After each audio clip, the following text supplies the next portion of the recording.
We will now proceed to the second theme, the gendered face of aging.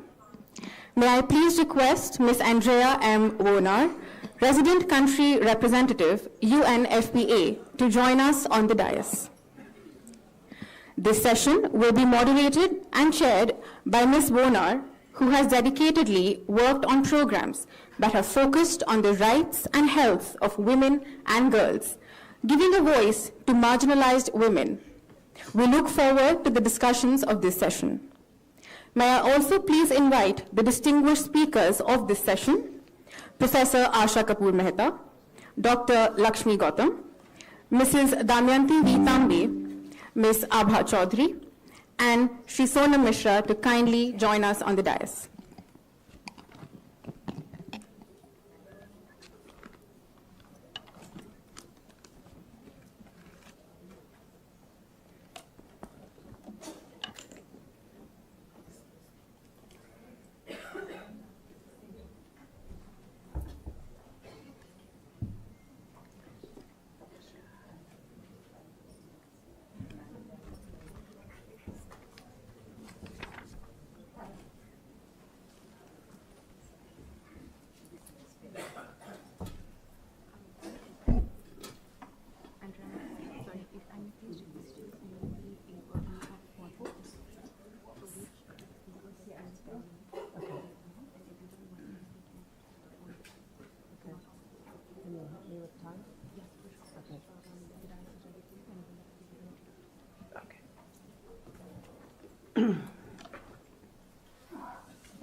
Namaskar and good afternoon.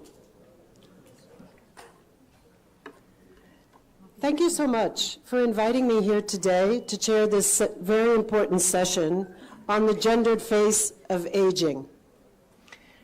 Aging is an issue that will confront the world more and more. But what many have not realized is that aging has a gendered face. So I'm delighted that this session will focus for the next 90 minutes on this issue. I come from the United Nations Fund for Population, and of course we deal with all kinds of population issues. You'll know us for working with your government and partners on reducing maternal mortality. You'll know us for working on access to family planning and increasing choices. You'll know us for gender issues and reducing gender-based violence and harmful practices. And for those of you who are a bit older, you'll remember us from the census, because we always work with national governments on census taking, and we look forward to working with the Government of India on its upcoming census. We launched a report about a year ago with the Ministry of Social Justice on aging.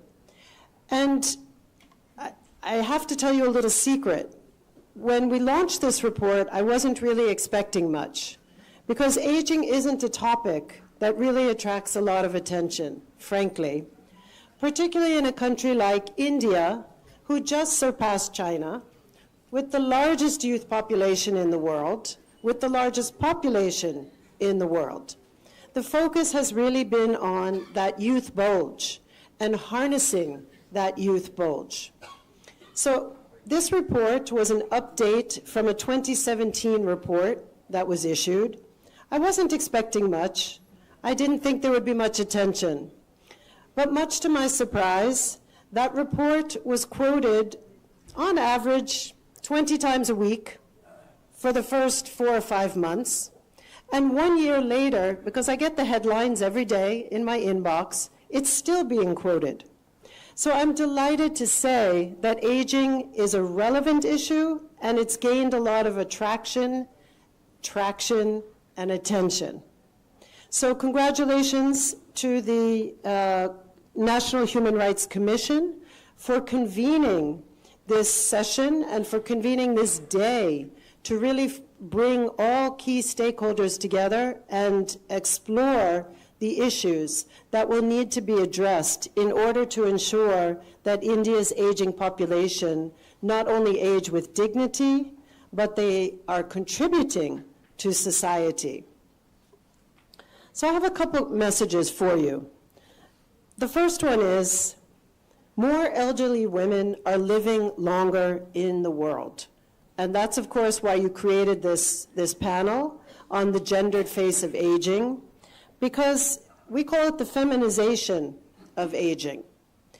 Women live longer than men. That's a truth. It's a reality across the world.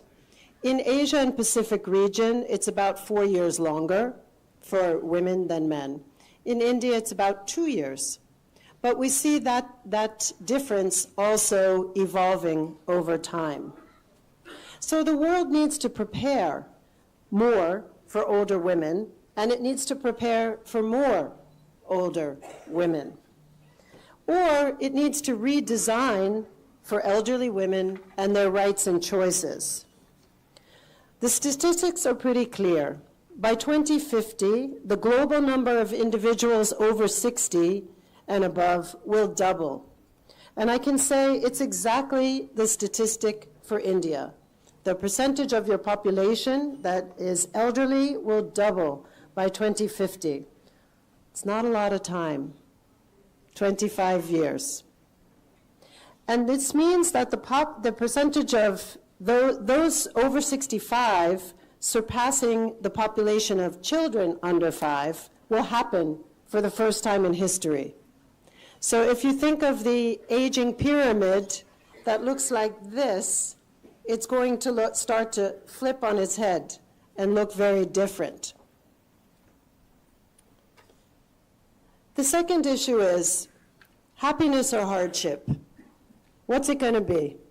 What's the choice? What are the options? This is the reality for elderly women today.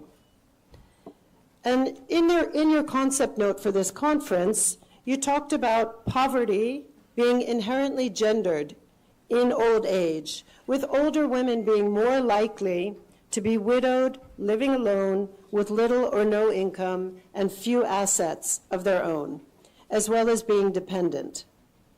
Well, the reality is those women are accumulating a lifetime of gender-biased discrimination and equality, which then has a very acute impact in old age.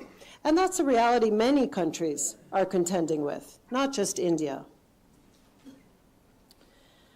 As women live longer than men, they experience longer periods of ill health, poverty, financial insecurity, isolation, high levels of dependency, and gender-based discriminatory practices, legal and otherwise. And often these gender stereotypes lock women into caregiving to other older family members. But my message is this: it's not all doom and gloom. And the reason I say that is we have evidence from studies that show that older women, despite all of those factors that I just named, feel a greater sense of fulfillment and self-actualization than during their younger years. So interesting, isn't it? We also know from the longitudinal aging survey in India, 2024, very recent data, is that women feel happier in old age compared to men. That's your data, not mine. Now, is this because men tend to struggle more with the loss of control that accompanies aging, such as decreased independence, retirement from work, or diminished physical abilities? Or could it be that women, on the other hand, have already navigated social expectations and limitations on their autonomy throughout their entire lives? So they're more accustomed to adapting and managing with less control, making them more resilient in the face of these changes. So I don't really know what the answer is, but I think it's worth exploring because it will have an impact on the types of interventions that are designed both for men and women. Thirdly, India's new policy choices. Will these policy choices be like the ones we develop for youth and younger populations, human rights-based? And will you decide to take an intergenerational approach? One thing is clear, the world needs to be redesigned to be more gender and age sensitive, not just India. We know for a fact that most inventions are designed testing on men. We know that there are even very few cardiac interventions that have even been tested on women. And it's the same for your car seat. It's the same for the size of your phone. It's the same for so many things in our daily lives. So if you look at the gendered aspect, imagine how we haven't taken older populations into account. And that's why, again, we're here today. If we speak of an intergenerational approach, traditionally Indian culture reveres older individuals as sources of wisdom and guidance. Dada and dadis and nana and nanis, they have a special place in the society. And their roles as community leaders and caregivers has always been essential to the fabric of society. The stories and the knowledge that they pass down to succeeding generations is a unique strength that India has. So the question becomes how to retain that, how to build on it, how to ensure that future generations continue to benefit from this approach. And there are actually policy interventions that can make it possible. We talk a lot about a gender dividend in UNFPA, and it's about all the money and growth and wealth and sustainability that India can gain by further empowering girls and women. The same logic applies to what we call the silver dividend. This is about the economic benefits that India can, that will emanate from India, from the better health of older people, but as well as their greater productivity and engagement, their social connection, their physical safety, as well as their savings. Important part of where the country goes forward. So if we top the gender dividend with a silver dividend, it's like getting another bonus. And that's why, again, this topic is so important today. So India has been at the forefront in many things. I don't know if you know, but India actually came up with its national policy for older persons in 1999. That was 3 years ahead of the International Madrid Plan of Action on Aging. So kudos to you. You're in the forefront.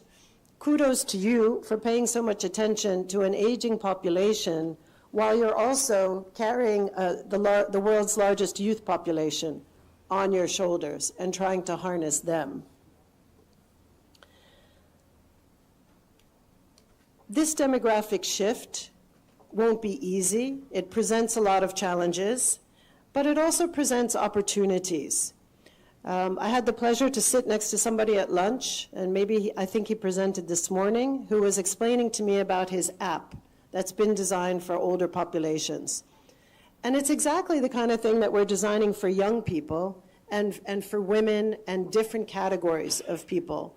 So there are a lot of opportunities out there that can be used through technology to meet older people's needs.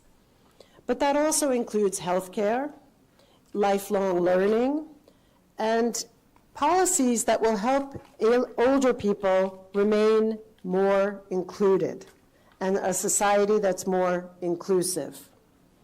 I don't know if you know, but a lot of the data shows us that the phone lines that governments create often are used just because people are lonely. They don't actually have a health problem. There's no fire at their house. Nobody broke in. They just need somebody to talk to. So what should that tell us about the kinds of interventions we need to be developing? India, as I said, has been in the forefront. Your expansion of health insurance for the elderly through Ayushman Bharat health insurance scheme, as well as the recent encouraging of the private sector to come up with new products for the elderly, are excellent steps in the right direction.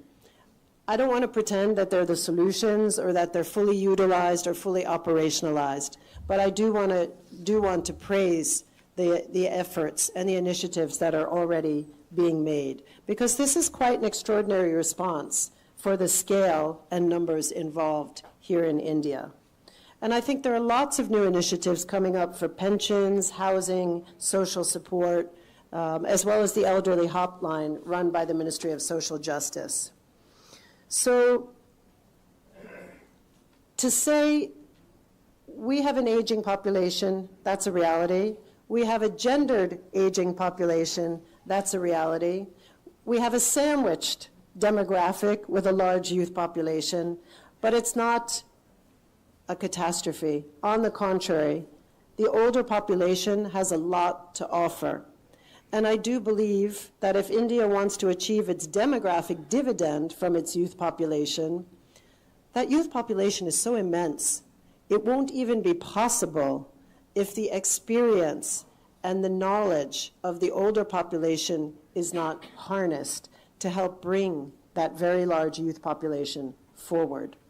So in short, you can't let those people go at an early retirement, but I didn't say that. This being said, you will have to develop and implement strategies for older adults, especially elderly women, that ensure their dignity, that they have access to essential services, and that they remain active participants in all areas of society. So UNFPA will continue to be there to support. We adopt a rights-based life cycle approach that recognizes that investment at every stage of life, from infancy to old age, is crucial. So just to make the point very clear, the child who isn't well nourished at an early age becomes a hindered adult and becomes an even more frail elderly person. And that's why we take this life cycle approach. That's why investments at all stages are so necessary. So I hope you can grab this golden opportunity to create a society that's rooted in a foundation of culture, Indian values and wisdom, and where aging continues to be celebrated as a positive and fulfilling stage of life for all. Thank you so much.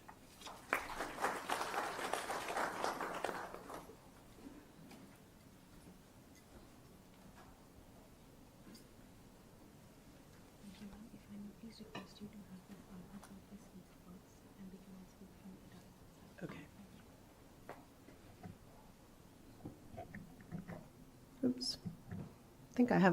I think I have that right.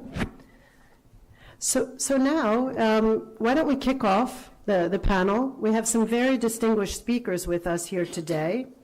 And I've been asked, if possible, to allow Ms. Abra Chowdhury, who is the founder of Anugraha, to speak first. And Abra is associated with Anugraha, an NGO that has worked with so many of the state social welfare departments, the police, educational institutions, corporate bodies, and even our own UN agencies. So I'm very pleased to have that connection with her. Anugraha has also been responsible for setting up India's first regional resource and training center on aging in Delhi. So with that, I would like to invite Abha to deliver her presentation. And Abha, if you could please keep to 10 minutes. And, okay. Could you present from here, please? If all the speakers wouldn't mind presenting from here. And I will do my best to keep you on time, but I know I have help. Thank you. It would be easier for you to speak us sometime while we are here. That's why. So they could upload, yes. Good afternoon, everybody. Thank you, Andrea, for setting the tone for a very, very crucial topic. And thank you, NHRC, for keeping us on board. It's been a long journey with the NHRC. I've been one of the very old initial founding members of the core group for vulnerable senior citizens. And today's topic is very, very pertinent because it deals with almost 50% of the population. My PhD and my initial work completely focused on older women, and it's a topic very close to my heart. So can we proceed with the slides? Next, please. Just a very quick introduction. Since the time is short, so I will be rushing through the slides. Anugrah is now on to the 25th year, starting from the rural areas of Uttarakhand, now across India, working for senior citizens in various capacities. And one of the primary focus areas is training, capacity building, and setting up centers of aging with dignity. Next, please. These are some of the glimpses of the programs that we run with underprivileged sections, training of caregivers, outreach, geriatric care initiatives, and also training of older women in various vocational programs so that the income security part is ensured. Next, please. Next. I think some of the statistics have been discussed since morning, so I would really not like to repeat that. However, as far as older women are concerned, especially in rural areas, there are certain issues which impact the quality of their lives. Over the last 25 years that we have worked, we have seen that there is a great heterogeneity where the condition of older women is concerned. People or women living in urban areas and women living in low income or smaller town areas and women living in rural areas have completely different set of demands, challenges, and the policy initiatives that need to be addressed to. Next, please. So these are some of the broad challenges which are faced across the gender age group. However, as Andrea very rightly pointed out, the problem is compounded when we talk of older women, specifically because they face challenges in their health status. They face challenges because the income part, the asset holding part, and the ageism part is felt by this gender the most. Next part. Next, please. So these are some of the broad challenges across the habitat settings, whether it is growing frailty or widowhood or increasing weakness and health and disease challenges, and in urban areas, the growing social isolation and alienation. Next, please. So when we talk of older women, it goes across all both the genders, but the increasing longevity part, we come across the feminization of aging. Widowhood increases their challenges, the dependence on family, the dependence on relatives, especially when they are not financially secure. Next, please. Migration from low-income areas or rural areas, as we have seen in the multiple research studies that we have conducted across India in rural areas, further compounds their problem. And I remember in 1999 when I was working in a small village in Garhwal, it was alarming to see a very large number of destitute older women who have been abandoned by their sons or other relatives who have migrated to the cities, and it was really a critical area to see what they described as we survive on money order economy. So whatever is sent was sent by the migrating children. They have to survive on that. There were villages and villages after villages in the remote hill areas that we came across are only inhabited by older persons, especially older women. There are no young people. Many houses in the villages are locked because of out-migration, and access of basic facilities and health facilities remains a challenge. Next, please. So, a very famous psychologist years ago coined this term for older women, triple jeopardy, where they are seen as a burden. Being a woman, being old, and being poor is not a very happy situation to be in, and it is a vicious circle. Most of them, if they belong to rural areas, have lower educational levels. They are engaged in secondary occupations, agriculture, small businesses, have little or no income, irregular pension support, and invariably the circle of this vicious circle brings them on dependence on the sons and daughters, which according to many studies conducted in India point to the growing instances of elder abuse in India. Next. So as I mentioned, in urban areas, in semi-urban areas and in rural areas, there is great heterogeneity, where we in urban areas there is more of social isolation and emotional inadequacy faced by them, and where in rural areas where we have worked extensively, it is basic access to health facilities and income security which are the pressing issues. Next, please. So these are real-time pictures of our work in Garhwal, where we, could you go back please? Where we found this old widow, 82-year-old widow, all by herself in a very sparsely populated village, having just one buffalo for her sustenance. This is real-time picture which I clicked 24 years ago when I was working in Garhwal. Next, please. And these are glimpses of various Anugrah centers in which urban-based older women are engaging in multiple meaningful and life-enriching activities. So you can see there's a whole spectrum, there's a whole difference in the habitat and in cultural milieu. Next, please. So as I mentioned, health status, chronic ailments, dependence on children, and negligible health insurance, and most importantly, when I talk of older women, self-care is lacking. Priority is always, being given to the family, children, grandchildren, and that further leads, as the further slides would show. Next, please. Their absolute critical area of food and nutrition security. About 20 years ago, I wrote a report for FAO in which we highlighted and deeply studied this aspect of nutrition and food security, especially among older women. Rarely, I think, in families, you would see them being given the priority. Usually, they would say in smaller towns or in rural areas, first they would like to feed the children, the family, and then they would take care of themselves, their nutrition and food requirement.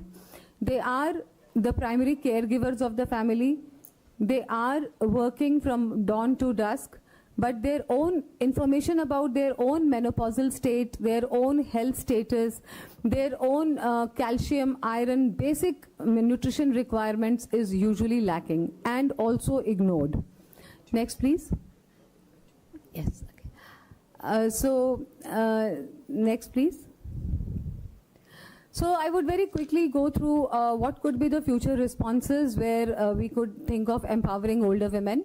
First and foremost is generating awareness about their rights, about their health status, their self-care, preventive health care, promoting aging in place, as you all know.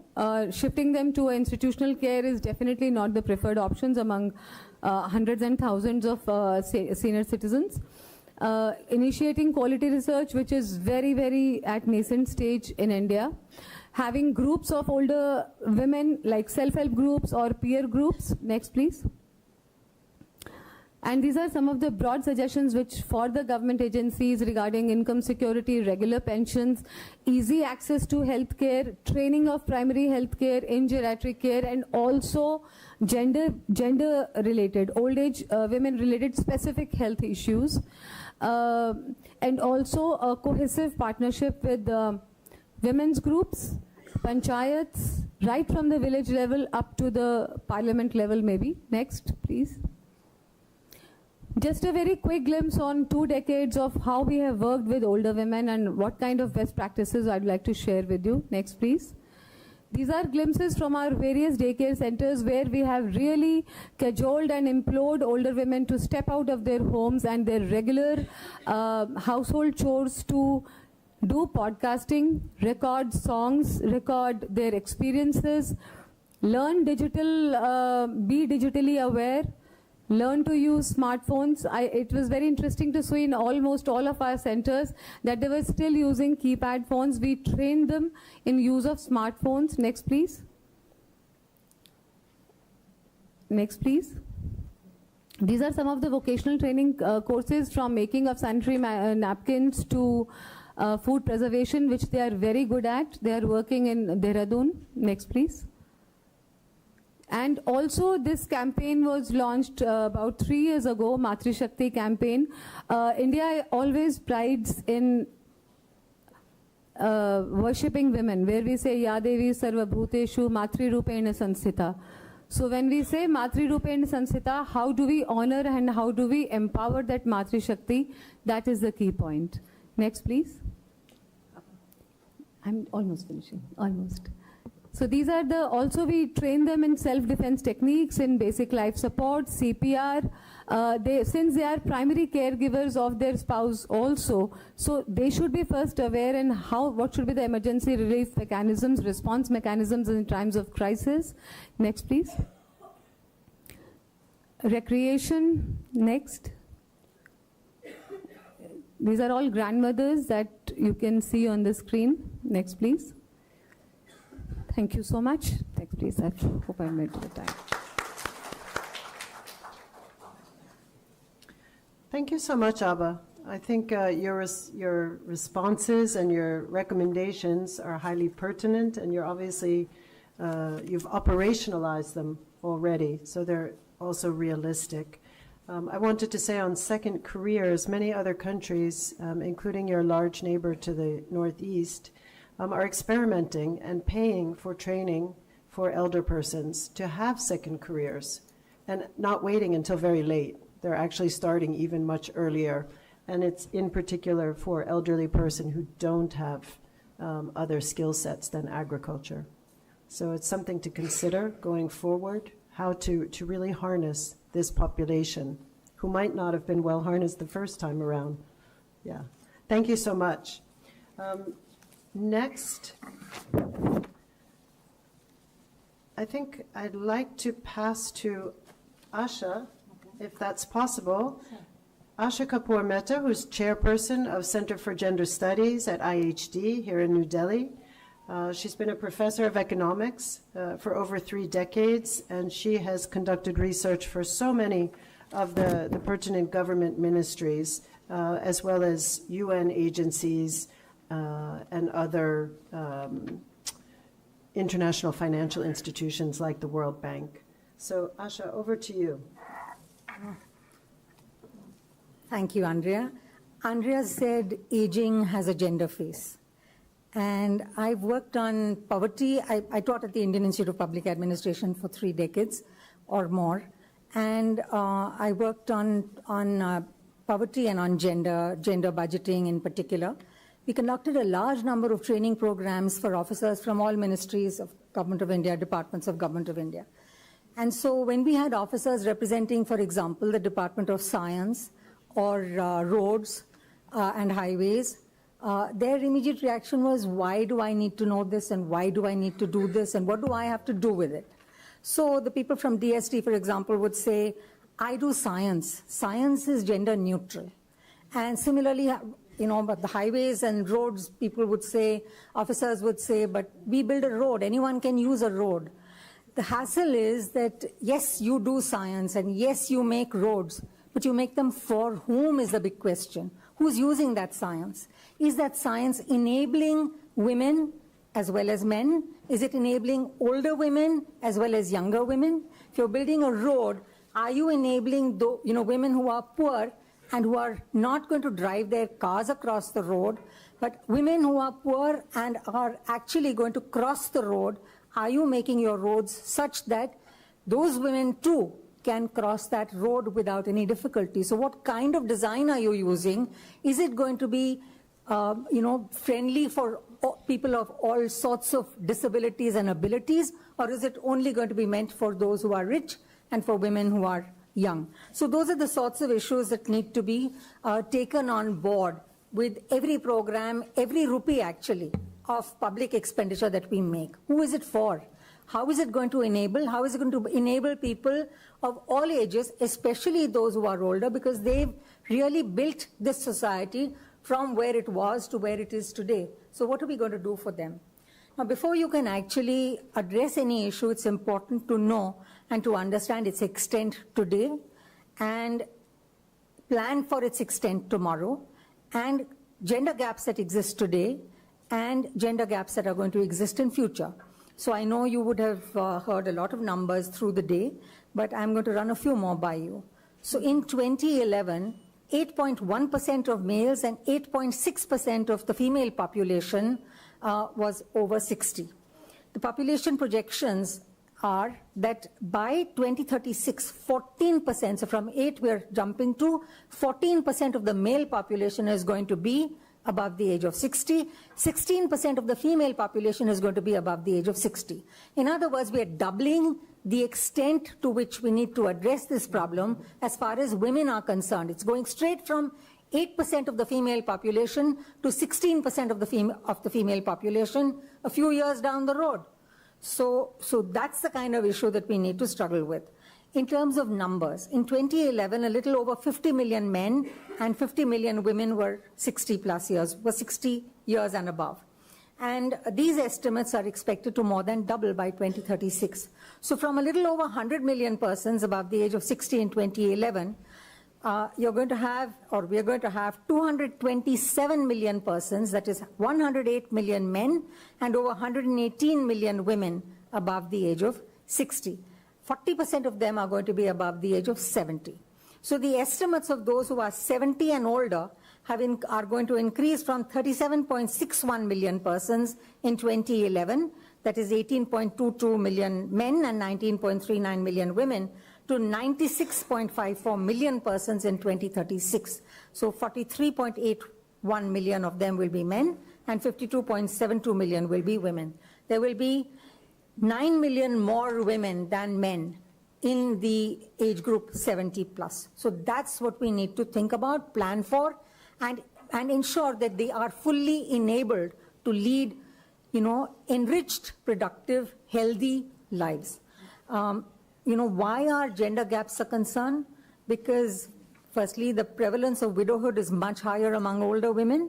But in addition to that, women face serious challenges in terms of loss of, in terms of when they lose a partner and when they grow old.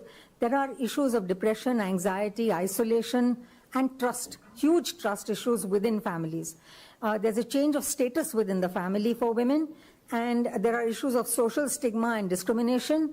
Women face bias, for example. I don't know how many people know this, but even when you attend a wedding, if you're a widow, there is a certain bias that you face. Or if you're attending religious functions, there are issues of discrimination. You've heard of Sindoor Khela. So women who are widowed cannot play Sindoor Khela as far as I know. Or you might have heard of Telam. And I was shocked when I first heard about Telam, but it's basically assisted suicide. So these are huge issues that we need to address in our country.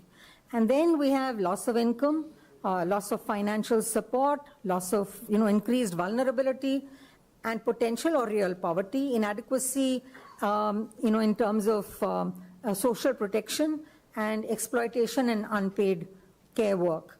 There's a massive policy framework that India has put in place, that government has put in place and has developed. But the hassle is there's a huge gap between policy and the way in which it gets implemented. So NSAP, for example, is, we know, is based on Article 41 of the Constitution that provides that the state shall, within the limits of its economic capacity and development, make effective provision for securing the right to work, to education, to public assistance in cases of unemployment, old age, sickness and disablement, and in other cases of undeserved want. Now, NSAP was launched in 1995 to ensure national minimum standards of social assistance for vulnerable groups who are BPL. So when you look at what is the old age pension that is given by the center for as old, what is the amount that the center gives for old age pension? I doubt if any of you can even begin to hazard a guess.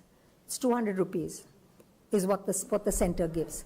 How much the state adds to that depends on the state. So I was on the Common Review Mission for the Ministry of Rural Development in 2016 and subsequent years. In 2016, we looked at NSAP very, very closely.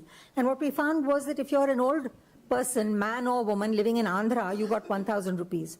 In Jharkhand, 600. In Karnataka, 500. In Madhya Pradesh, 275. In Maharashtra, 600. Odisha, 300. Rajasthan, 500. Tripura, 500. These were the states that we visited. In 2016, we collected data from the states. So these amounts are actually a pittance.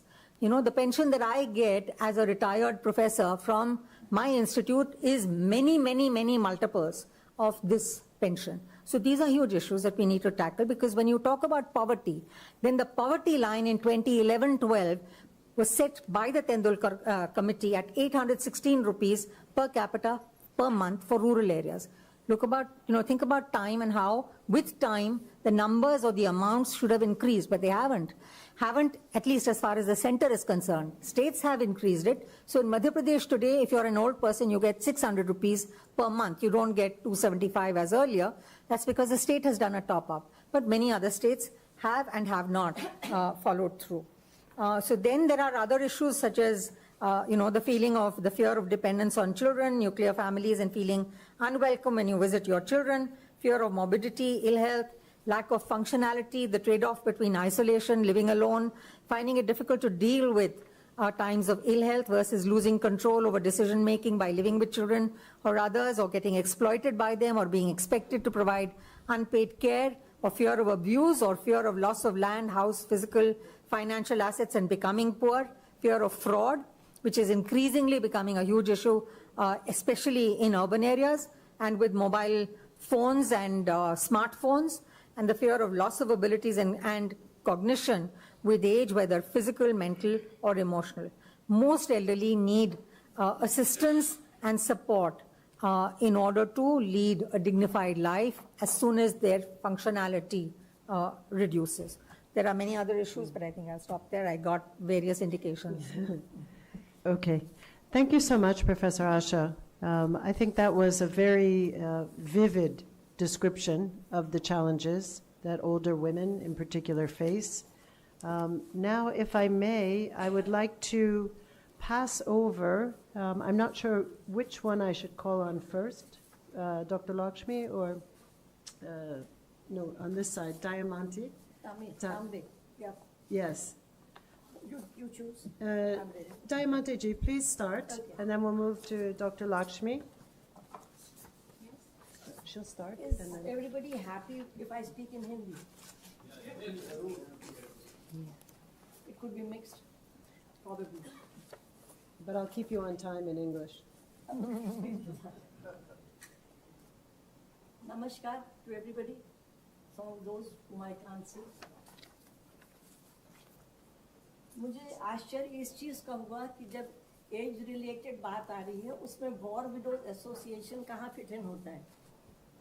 मुझे बाद में महसूस हुआ, I thought I was loud enough.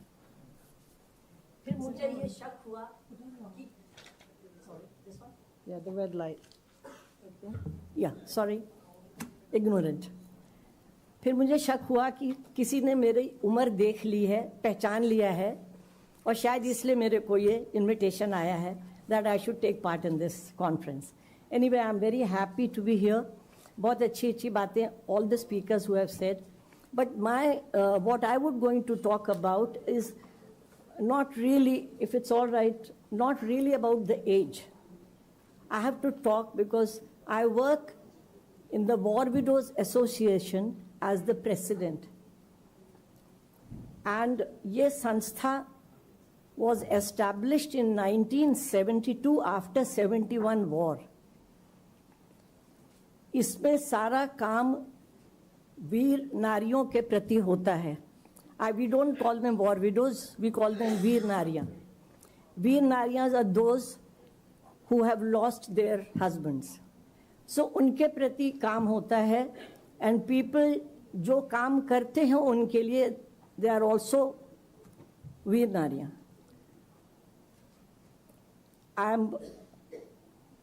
Let me share, I am also a वीर नारी, and I lost my husband in 71. And आप लोगों को शायद कुछ लोगों ने सुना होगा, there is a case going where 54 people are still missing in action from 71 war. My husband was one of those. These 54, despite returning 93,000, these 54 were never sent back, and our government did not bother about them. That's history, so I'm not going to talk about that. मैं उसके बाद मैंने Jawaharlal Nehru university में I worked as a sports director, and वहाँ से retire होने के बाद, because War Widow Association is just across the road, I joined this. इस संस्था की chairperson, founder chairperson was Mohini Giri. I'm sure all of you have heard her name. She was the daughter-in-law of President V.V. Giri. Very active, और उन्होंने इस काम को शुरू किया कि जो वीर नारियां हों उनकी भी मदद करें, और उसके अलावा भी जो नारियां हैं जिनको मदद की आवश्यकता है उनको भी मदद करें. And that is how this organization started. ये इसका सिचुएशन शहीद भवन JNU साउथ दिल्ली में है, JNU के पीछे है. एंड मैं ये मौका लूँगी आप सबको, जब आपको मौका मिले, please you are welcome to come and see our association, see how we work, what we do. आप कुछ सुझाव देंगे, वो भी हम शायद इम्प्लीमेंट कर पाएंगे. शुरू में दूसरे तरह के काम हुए, अब जो करते हैं हम लोगों ने ये देखा है. देखिए, फौज जब से देश बना है तब से फौजें लगी हैं हमारे सरहदों पे. तो ये जो वो लोग हैं जो सरहद संभालते हैं और उनके परिवार वाले पीछे रहते हैं, उनकी देखभाल हमें करनी है, और उसके लिए हम ये काम करते हैं.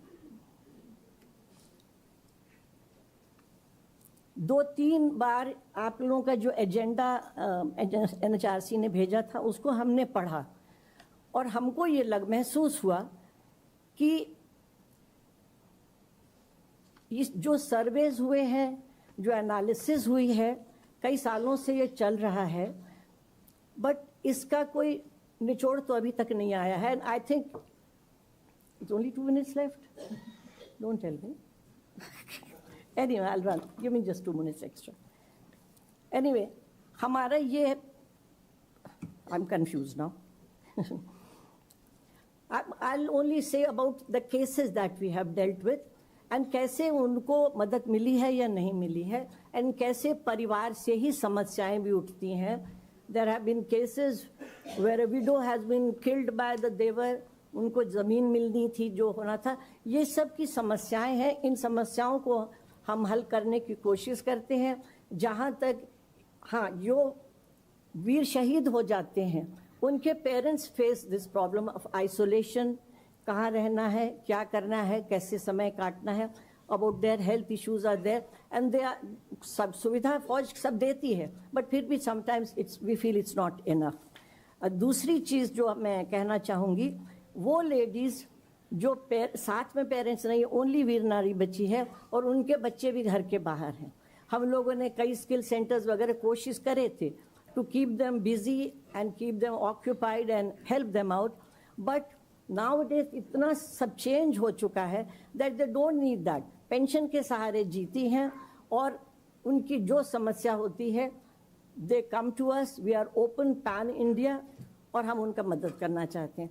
I mean, I think age related बातें हो चुकी हैं, सब ने कह चुकी है. I think I'll just say ditto, but let's see. I'll thanks a lot. I had to talk about my association more than the age-related matters. Thank you so much. I'm sorry to have to keep it so short, because yours is a very particular category of widows, and an extremely important one. Yeah. And you're carrying a big burden for so many years. Yeah. So thank you so much for sharing that and explaining the situation. Yeah. So with that, I'd like to pass to Dr. Lakshmi, and then I will go to Sunan Mishra, who will be our last speaker. I'm under strict orders to finish by 1600 hours. So thank you so much. नमस्कार। सम्मानित मंच और सभागार में बैठे हुए सभी सुधीजन, सभी का सादर अभिनंदन, नमन और वंदन। मानव को मानव के अधिकारों के लिए जागरूक करने वाले मानव अधिकार आयोग की संस्थापना दिवस पर हार्दिक बधाई। और मैं हिंदी में ही आपसे बात करूंगी।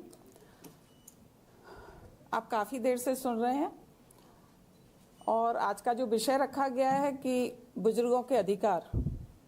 बुजुर्गों में आधी आबादी हमारी मातृशक्ति की, हमारी नारी शक्ति की, और उसमें भी एक विशेष वर्ग उन महिलाओं को जाना जाता है विधवा के नाम से, विडोज के नाम से।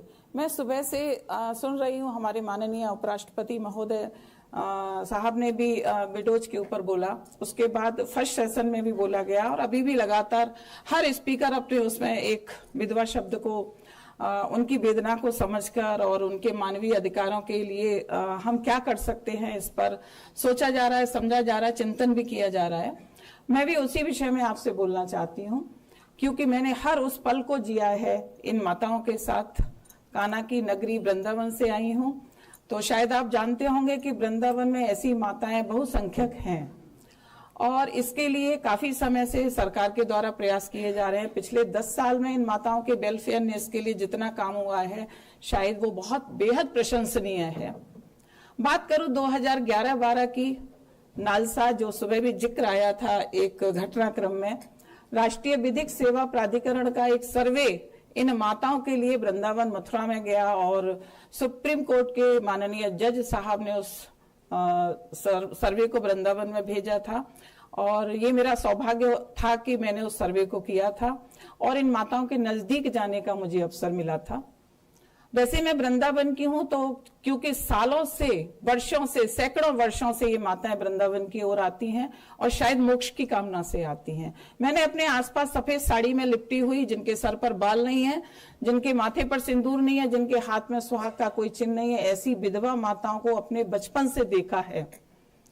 सबसे पहला कष्ट तो ये होता है कि क्या एक पति के मरने के बाद केवल उसकी विधवा के रूप में ही उसको क्यों जाना जाता है? वो किसी की बेटी है, किसी की माँ है, किसी की बहन है, किसी की बुआ है, और उसका स्वयं का भी नाम है। तो विधवा शब्द क्यों? क्योंकि विधवा शब्द आते हैं, और विशेषकर पश्चिम बंगाल में, मैं बात करूंगी केवल पश्चिम बंगाल की, क्योंकि वृंदावन में और वृंदावन के आसपास 100 किलोमीटर की परिधि में केवल ऐसी माताओं को विशेषतया देखा जा सकता है। बनारस में भी ऐसी माताएं हैं, इलाहाबाद में भी, प्रयागराज में भी ऐसी माताएं हैं, परंतु वृंदावन में जो मोक्ष की कामना से ऐसी माताएं आती हैं, उनको मैंने देखा है, उनको समझा है, उनकी पीड़ा को समझा है, उनके कष्ट को देखा है, अनुभव किया है, हर पल उनको देखा है। तो 10 मिनट का समय है, मैं तो समझती हूँ कि पिछले 25 वर्ष से मैं इन माताओं के साथ हूँ, तो शायद मैं 1 महीने तक भी लगातार बोलूं, क्योंकि इतने उदाहरण है हर पल। 24 घंटे में से 18 घंटे शायद मैं इन माताओं के साथ रहती हूँ, इनको जीती हूँ, इनको समझती हूँ, इनकी पीड़ा को समझती हूँ, अनुभव करती हूँ। कहने का आशय ये है कि एक पति के मरने के बाद, और विशेषकर पश्चिम बंगाल के दूर दराज गांवों में जहां आज भी शिक्षा का अभाव है, वो देश, वो राज्य जहां दुर्गा की पूजा होती है, वहां मातृशक्ति का इतना बड़ा अपमान कि पति के मरते ही उस माँ को या तो वृंदावन की ओर धकेल दिया जाता है, या छोड़ दिया जाता है, या उसको इतना अपमानित, इतना प्रताड़ित किया जाता है कि वो स्वयं वृंदावन में आती है। क्योंकि कितनी माताओं से मैं मिली हूँ, कितनी माताओं को मैंने देखा है जो अपने वैधव्य जीवन के अभिशाप को लेकर वृंदावन में है। वो सड़क पर जीती हैं, सड़क पर मरती हैं। अभी सरकारों ने उनके लिए आश्रय स्थल बनाए, उनको भोजन की व्यवस्था की है, उनके लिए छत की व्यवस्था की है, उनके लिए मेडिकल की व्यवस्था की है, और मरने के बाद शायद सम्मानजनक अंतिम संस्कार की व्यवस्था भी की है। बात होती है 2011 की, जो मैंने पहले जिक्र किया कि 2011 में एक सर्वे आया था, जिस सर्वे को मैंने किया और मैंने देखा कि जो माताएं सारा जीवन अपना सम्मान पूर्वक नहीं व्यतीत कर पाई, वो मरने के बाद उनका अंतिम संस्कार भी सम्मानजनक ढंग से नहीं होता। और मैंने कनक धारा फाउंडेशन को बनाया और 2011 से लेकर 2024 का अंतिम समय चल रहा है, अक्टूबर माह चल रहा है, न जाने कितनी माताओं का अपने इन हाथों से उठाकर घाट पहुंचाकर एक बेटी की तरह से, एक बहन की तरह से मैंने उनका अंतिम संस्कार किया है। बात आती है क्योंकि सर्वेक्षण में कुछ ऐसी चीजें आई थी जो हृदय को बेध गईं।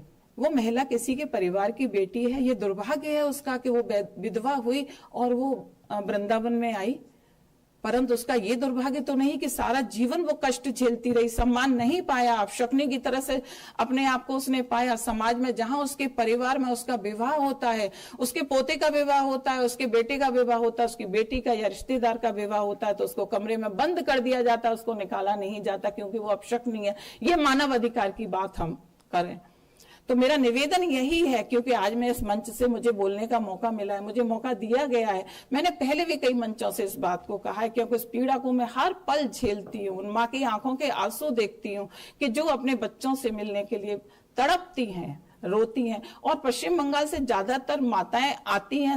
मैंने जो सर्वे किया उसमें 70% माताएं पश्चिम बंगाल से थी। मैंने कोई किताब नहीं पढ़ी, मैंने कोई इंटरनेट नहीं देखा, मैंने देखा है तो केवल अपना अनुभव जो मैं हर पल उनके साथ जीती हूँ और हर पल उनको महसूस करती हूँ। उनके साथ गले लग के जब उनके कष्ट को सुनती हूँ तो वो बताती हैं कि उनको क्या कष्ट है, कैसे उनके परिवार ने उनको प्रताड़ित किया कि गांव में एक छोटी सी पोखर होती है, उसमें वो सबसे बाद में नहाने जाती हैं और पानी भरने जाती है। उस गांव के लोग उसे उस पोखर से पानी भी नहीं भरने देते, उसे बासी भात खाने को दिया जाता है, उसे मछली नहीं, जो कि मुख्य भोजन है, मछली खाने को नहीं दी जाती। ये स्थिति है। हम महिलाओं की बात करें और महिलाओं में यदि शक्ति की बात करते हैं तो शक्ति का देश पश्चिम बंगाल माना जाता है, और वहां यदि शक्ति का इस तरीके से पीड़ा हो, उस शक्ति को यदि पीड़ा पहुंचाई जाए तो हम किसकी बात करते हैं। बात ऐसी है कि जाएगी तो दूर तक जाएगी। यहाँ से यदि मैं बात शुरू करती तो मेरा निवेदन यही है कि इन माताओं के 2011 से अब तक जाने, सड़क पर जीती सड़क पर मरती कितनी माताओं को मैंने घाट पहुंचाया है। कोरोना पीरियड में दिन में 6 माताओं का जब अंतिम संस्कार करती थी, और कभी कभी तो ऐसा होता है या अक्सर ऐसा होता है कि उनके पास आधार कार्ड देखकर हम उनके परिजनों से जब संपर्क करते हैं, और वही क्यों, वृंदावन एक ऐसी जगह, पेंशन होल्डर्स जितने होते हैं उनको एक फ्लैट दिलवा के उनके बच्चे छोड़ जाते हैं। कोरोना पीरियड में जब उनकी मृत्यु होती है या अस्पताल होते हैं तो उनके परिजन फोन करते हैं कि मैम मेरा पिता या मेरी माता हॉस्पिटल में, प्लीज देख लीजिए, और यदि चले गए तो अंतिम संस्कार कर दीजिए। तो ये कैसी विडंबना है। सुबह मैं सुन रही थी कि संस्कृति, संस्कार और संवेदना परिवार से आते हैं, सच आते हैं। परिवार के बुजुर्ग ही, चाहे दादी हो या नानी हो या दादी हो या बाबा हो, वही इन संस्कारों को बालकों को दे सकते हैं। हम अपने पिता माता को क्या दे सकते हैं? 2 समय की रोटी, हंसकर बोलना और उनके विषय में, उनके स्वास्थ्य के विषय में पूछना, इससे ज्यादा कुछ नहीं चाहिए। बात परिवार की ही क्यों करें? मैं भी जॉब में हूँ, प्रोफेसर हूँ, अगले वर्ष रिटायर हो जाऊंगी, तो शायद जहां हम काम करते हैं, जिस भी संस्थान में हम काम करते हैं, वहां भी रिटायरमेंट के बाद में वो सम्मान नहीं रहता जो हमारे सेवा कार्य में होता है, सेवा के समय, सेवा अवधि में होता है। ये मैं महसूस करती हूँ कि हमसे जो पहले रिटायर्ड हुए, जब वो आते हैं तो उनसे किस तरीके, तो यही परिवारों में भी होता है कि माता पिता अपने बच्चों से जो सम्मान की अपेक्षा करते हैं वो सम्मान नहीं मिलता है। तो ये हम ऐसे कुछ कानून बनाएं, कुछ ऐसी हमारी सामाजिक संवेदना जागे, जिसके लिए हम लोग मिलजुल कर ऐसा काम करें कि बुजुर्गों, जो हमारी थाती हैं, जो हमारी धरोहर हैं, अनमोल धरोहर हैं, उनको हम समझें, उनकी हम बात करें और उनको वो सब कुछ दें वो जो चाहते हैं। केवल हम बीमारी में ही क्या, उनकी जो वेदना है उसको समझकर उनके प्रति हम कुछ करें। बहुत सी बातें, बहुत से उदाहरण है। मैं एक छोटा सा उदाहरण देकर अपनी बात खत्म करती हूँ। 2015 में मुझे प्रधानमंत्री मोदी जी ने पीएम हाउस बुलाया था ऐसी माताओं की वेदना जानने के लिए, और लगभग 50 मिनट मेरी बात हुई थी। तो मैं आपको बताऊं, इनको खाना, कपड़ा और वस्त्र और छत ही नहीं चाहिए, इनको सामाजिक संवेदना भी चाहिए। हमारे प्रधानमंत्री महोदय, मैंने उस दिन देखा कि कितने संवेदनशील है। घटना मैंने जब बताई कि वृंदावन में एक इस माता की सूचना मिली जो जिसके शरीर पर 1 इंच कपड़ा नहीं था और वो सड़क पर अपने चारों हाथ पैरों से ऐसे चल रही थी, क्योंकि वो 80 साल की थी, पर अपने बदन को छुपाने के लिए वो चौपहिया बन के सड़क पर जा रही थी। जब मैंने देखा तो शॉल लेके गई, उसके ऊपर शॉल डाला। मैंने जब माननीय मोदी जी को ये बात बताई तो उनकी आंखों में आंसू थे। ये संवेदनशीलता एक संस्कार से आती है, परिवार से आती है, व्यक्तित्व से विकसित होती है। और हमें हर व्यक्ति यदि ये सोचे कि एक माँ एक पिता, और उसमें भी यदि विधवा माता है जिसे परिजन सम्मान नहीं देते हैं, और पश्चिम बंगाल में तो हमारी सरकार को विशेष रूप से ध्यान देने की आवश्यकता है कि जहां माताएं नित्य प्रति, इतने आश्रम वृंदावन में बने हैं परंतु संख्या प्रतिदिन बढ़ती जा रही है, तो कहां तक ये व्यवस्थाएं हो पाएंगी। वहां से माताओं का आना निरंतर जारी है। बुजुर्ग माताएं सड़क पर जीती हैं, सड़क पर सोती हैं, सड़क पर खाना खाती हैं और वहीं मर जाती हैं, और उनकी ये बेटी उनका अंतिम संस्कार करती है। मेरा कहने का आशय ये है कि इस मंच से मैं ये निवेदन करना चाहूंगी और ये प्रस्ताव भी देना चाहूंगी कि यदि ये बात आगे तक जाए तो ऐसी माताओं के लिए कुछ और हो। सबसे पहले विधवा शब्द, जो विधवा आते ही एक अपशकुन दिमाग में आता है, जो एक माना जाता है, लोग मानते हैं, अशिक्षा के कारण हो या सामाजिक कुरीतियों के कारण हो, वो शब्द हट जाना चाहिए, उसे उसके नाम से जाना जाना चाहिए। धन्यवाद। जय हिंद, जय Bharat. Thank you. And I'm very sorry to cut you down or to chop you, because I'm the last person who would want to do that. I feel that story very much. I'm getting the translation here. Yes, I am hearing every word. And for you to decide what are human rights, for you to decide how to take the rights of elderly of all categories forward. So thank you very much. The rights of elderly of all categories forward. So thank you very much. Thank you so much. With that, I'd like to pass to our last speaker, to Sunam Mishra of Sorab International Social Services, and I think she's going to tell us about some other very special categories. Thank you so much. Thank you. सम्मानित मंच, सहृदय सभागार, आप सबों को सोनम मिश्रा का प्यार भरा नमस्कार। मैं सुलभ इंटरनेशनल सोशल सर्विस ऑर्गेनाइजेशन की तरफ से आपके समक्ष उपस्थित हुई हूँ और मानवाधिकार आयोग के प्रति अपनी कृतज्ञता ज्ञापित करती हूँ, जिन्होंने मुझे ऐसे विषय को संबोधित करने का अवसर प्रदान किया। सुबह से हमारे सम्मानित जो स्पीकर्स थे, उन लोगों ने बहुत सारी ऐसी बातें की हैं कि क्या हो सकता है। हो सकता है कि बहुत सी बातें हुई, क्या किया जा रहा है, शायद ये बताने की ज़रूरत मुझे लग रहा है कि मैं आपको बताऊं। हमारी ये संस्था विगत 54 वर्षों से समाज की सेवा में निरंतर गतिमान है। ये वाल्मीकियों के उत्थान के लिए समाज हमारी ये संस्थान शुरुआत हुई थी इसकी, जिनमें वाल्मीकियों को हमने उनको रिहैबिलिटेट करके उनको एक सम्मानित जीवन दिया, उनको स्किल इम्बाइब किया उनके अंदर, और वो समाज की मुख्य धारा से जोड़ने की कोशिश की। और कहीं ना कहीं इस कोशिश में हम बहुत हद तक कामयाब हुए हैं। हमारी एक वाल्मीकि जो बहन है उषा चौमर जी, जो 2003 तक खुद एक स्कैवेंजर थी, उनको प्रधानमंत्री जी ने पद्मश्री से सम्मानित किया, उनको पद्म अवार्ड मिला। और हमारे लिए एक बहुत बड़ा गौरव का विषय है कि जिनके लिए हमने काम किया वो आज इस स्थिति में खड़ी हैं और पद्म अवार्डी हैं। वाल्मीकियों के काम उत्थान करने के साथ साथ हमने उनके लिए एक स्कूल खोला, एक वोकेशनल ट्रेनिंग सेंटर खोली, मेंस्ट्रुअल हाइजीन मैनेजमेंट के ऊपर हम बहुत सारा काम करते हैं, जीरो वेस्ट के ऊपर हम बहुत सारा काम करते हैं, हम मिलेट्स के ऊपर बहुत काम करते हैं फार्मर्स के साथ। 2014 में सुप्रीम कोर्ट ने, आदरणीय सुप्रीम कोर्ट ने सुलभ को लिखा और नालसा ने कि हम वृंदावन और वाराणसी की महिलाओं के लिए, जो ये इतना बड़ा अभिशाप है समाज के लिए कि उनके लास्ट राइट्स के लिए हम कुछ नहीं कर सकते, उनके खाने पीने की व्यवस्था नहीं कर सकते, तो सुलभ इस दिशा में क्या कदम उठा सकती है।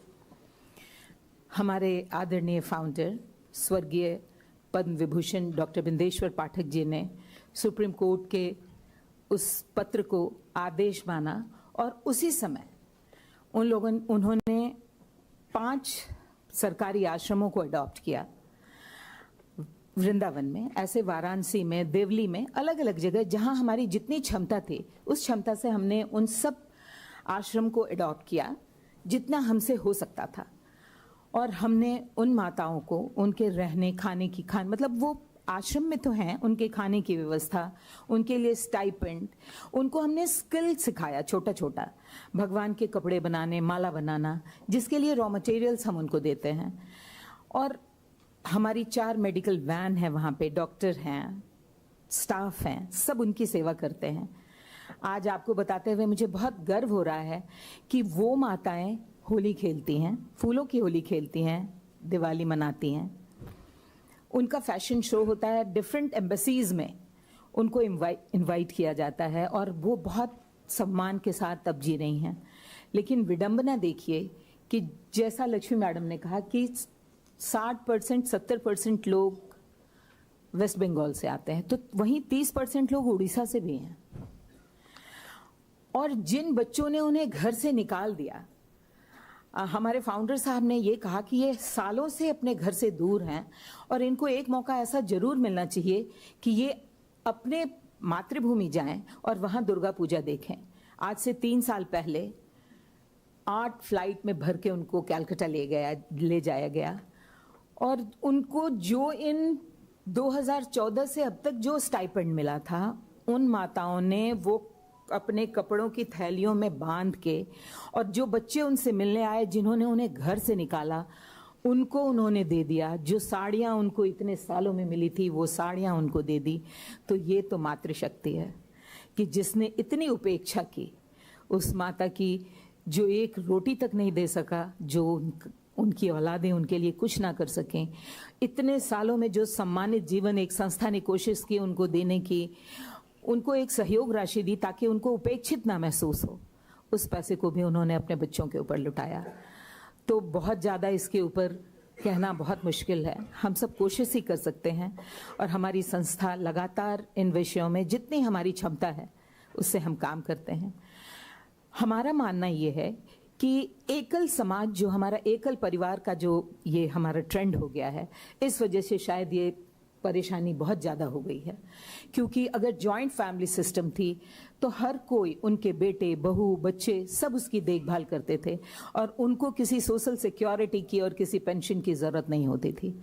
तो आज अगर वो जॉइंट फैमिली सिस्टम, हम और आप, हमें सीखने की ज़रूरत है कि हम वो जॉइंट फैमिली सिस्टम को फिर से कायम करें ताकि हमारे बच्चे भी क्रचेज में ना जाएं, दादी दादा के पास रहें, जो उनके पुरातन कथाएं हैं जो दादी दादा सुनाते हैं वो बच्चे भी सुने और उनको एक सम्मानित जीवन मिले, कभी उपेक्षित वो महसूस ना करें और वो ससम्मान जिएं और हमारे लिए एक वो पूंजी हों, हमारे घर के एक बड़े बरगद के पेड़ की तरह वो हमारी उनकी छत्र छाया में हम पले बढ़ें। इसी कामना के साथ आप सबों को मुझे समय देने के लिए बहुत बहुत धन्यवाद। Thank you very much.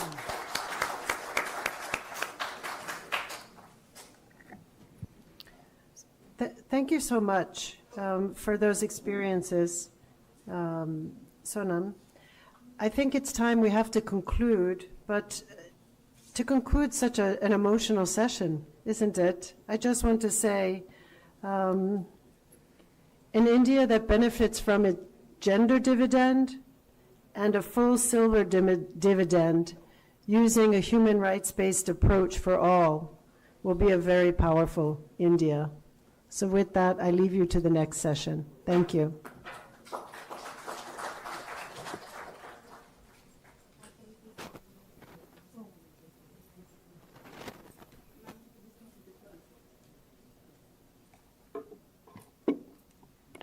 Thank you to our chair and speakers for an insightful discussion.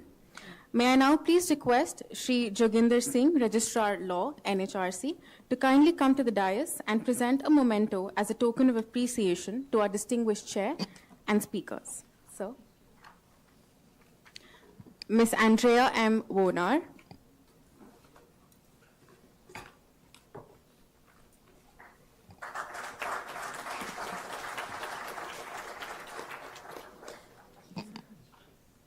Dr. Lakshmi Gautam.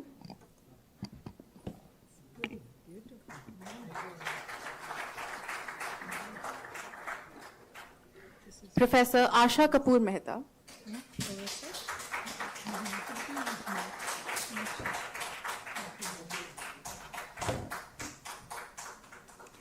Mrs. Damayanti V. Tambe, and Ms. Sonam Mishra.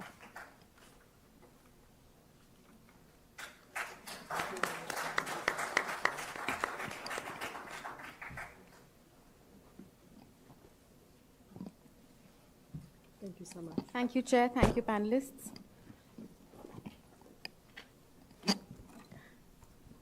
Ladies and gentlemen, we now move to the final theme of the conference, evaluating the healthcare scenario, impact on healthy life, productivity, and social security. May I now please invite Shri Vinod K. Paul, Member, Niti Ayog, to kindly proceed to the dais. This session will be chaired by Shri Vinod K. Paul, who is a globally recognized medical scientist and public health exponent. He is renowned for his role in transforming the healthcare delivery system in India. Today, he will guide us through the discussions on the importance of accessible healthcare for the elderly. Sir.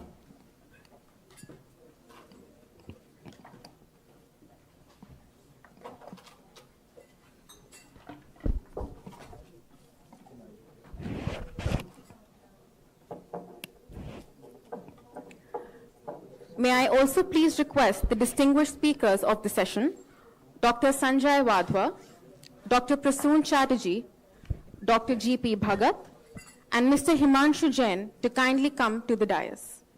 I'd like to inform everyone that Mr. Rajashekharan Manimaran will be joining us online for this session.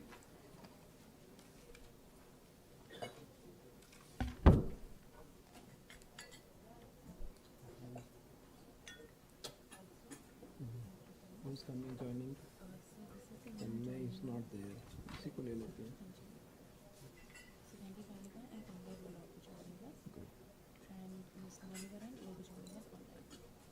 मणिवरन है इनकी जगह पे. BS Natarajan सही है. जी ठीक है. Thank you for joining. Thank you very much. ये कहाँ है? प्रसून चैटर्जी, संजय वाधवा जी.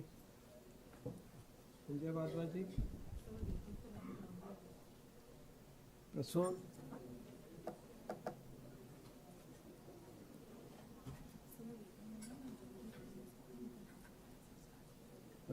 पहुँचना था भी. अच्छा ओके. सो हिमांशु जी से शुरू कर लेते हैं. भगत. Okay. Well, good afternoon. Namaste. Thank you very much, NHRC, for the opportunity for me to be here in this very topical, very relevant, very timely seminar that has brought so many stakeholders into the room. Welcome. Come. Well, as has been stated, we are focusing now on the health care of the elderly. And to this audience, the importance of health of the elderly, is an obvious issue, an obvious priority, and an obvious area of serious concern. And if you have to ensure that the benefits of universal health coverage are extended to all our senior citizens, we have to look at what pathways are available today, how these pathways can be strengthened going forward. As has been stated, I'm sure, repeatedly, with growing population of the elderly in our country, it is high time that we put our act together. And in this regard, I'm very happy to state that the government has included 70 and plus year entire population in the Ayushman Bharat Pradhan Mantri Jan Arogya Yojana. So that has been done, which means irrespective of the socio-economic status, the elderly above this age have access to almost 1900 plus packages of care, surgical and medical, in as many as 29,000 hospitals, of which about 12,000 are private hospitals. That's a very remarkable achievement. Even earlier on, within the existing PMJ beneficiaries, the elderly were included. But what has now been brought forth is that the original PMJ beneficiary family, they will get the 5 lakh coverage for themselves.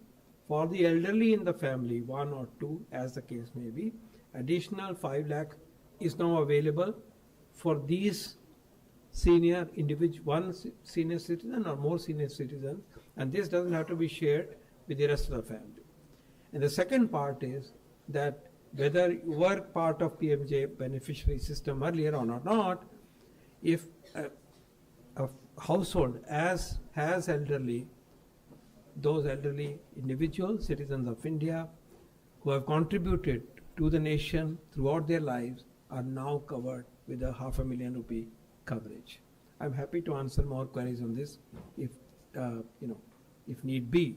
But this moment I'm very pleased to welcome our distinguished speakers who have joined, and I'm going to learn from them, and I'll be happy to be giving some reflections toward the end. But let me start with Dr. Bhagat. Dr. Bhagat, sir, you are dealing with the health care of the elderly. I would urge you to kindly give us the perspective as you have learned, you have experienced, and you have contributed in this area. So over to you. What we will do is we'll confine ourselves to about 6 minutes just to be in time instead of the 10-minute slot that we have kept. So just respect that slot for us to be in time for everybody's. Hello, सम्मानित मंच, सभागार में उपस्थित सभी विद्वद्गण, एक senior citizen का जब सवाल आता है तो उसमें 3 कैटेगरीज आती हैं। एक हैं जो physically mentally fit senior citizen हैं, दूसरे हैं जो फिजिकली डिसेबल्ड हैं बट मेंटली फिट हैं, तीसरे हैं जो कि मेंटली डिसेबल्ड हैं, फिजिकली फिट हैं, एंड फिजिकली डिसेबल्ड हैं एंड मेंटली अनफिट हैं।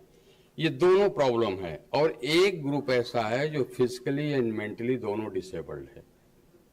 और फिजिकली एंड मेंटली जो डिसेबल्ड ग्रुप है वो ज्यादातर आफ्टर 70 या आफ्टर 60 भी बहुत लोगों को, जैसे डिमेंशिया की एक केस आई थी बेंगलोर में, एक इंजीनियर को 55 इयर्स की एज में डिमेंशिया हो गया।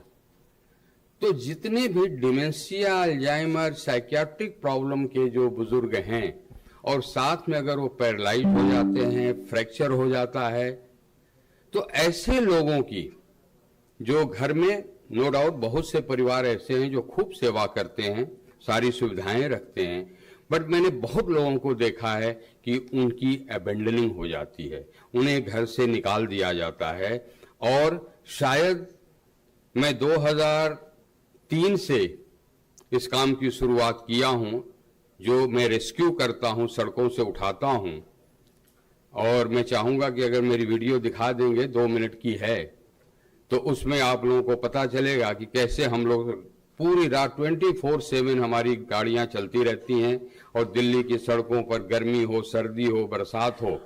और एक चीज और आपको जानकर बड़ा दुख होगा कि सर्दियों में सबसे ज्यादा जो डेथ होती हैं, रात को उस बुजुर्ग को घर से निकाल के सड़क पर फेंक दिया उनके बच्चों ने, और सेम नाइट में लोग की डेथ हो जाती है। बहुत ज्यादा जो डेथ केसेस होती हैं सर्दियों में होती हैं।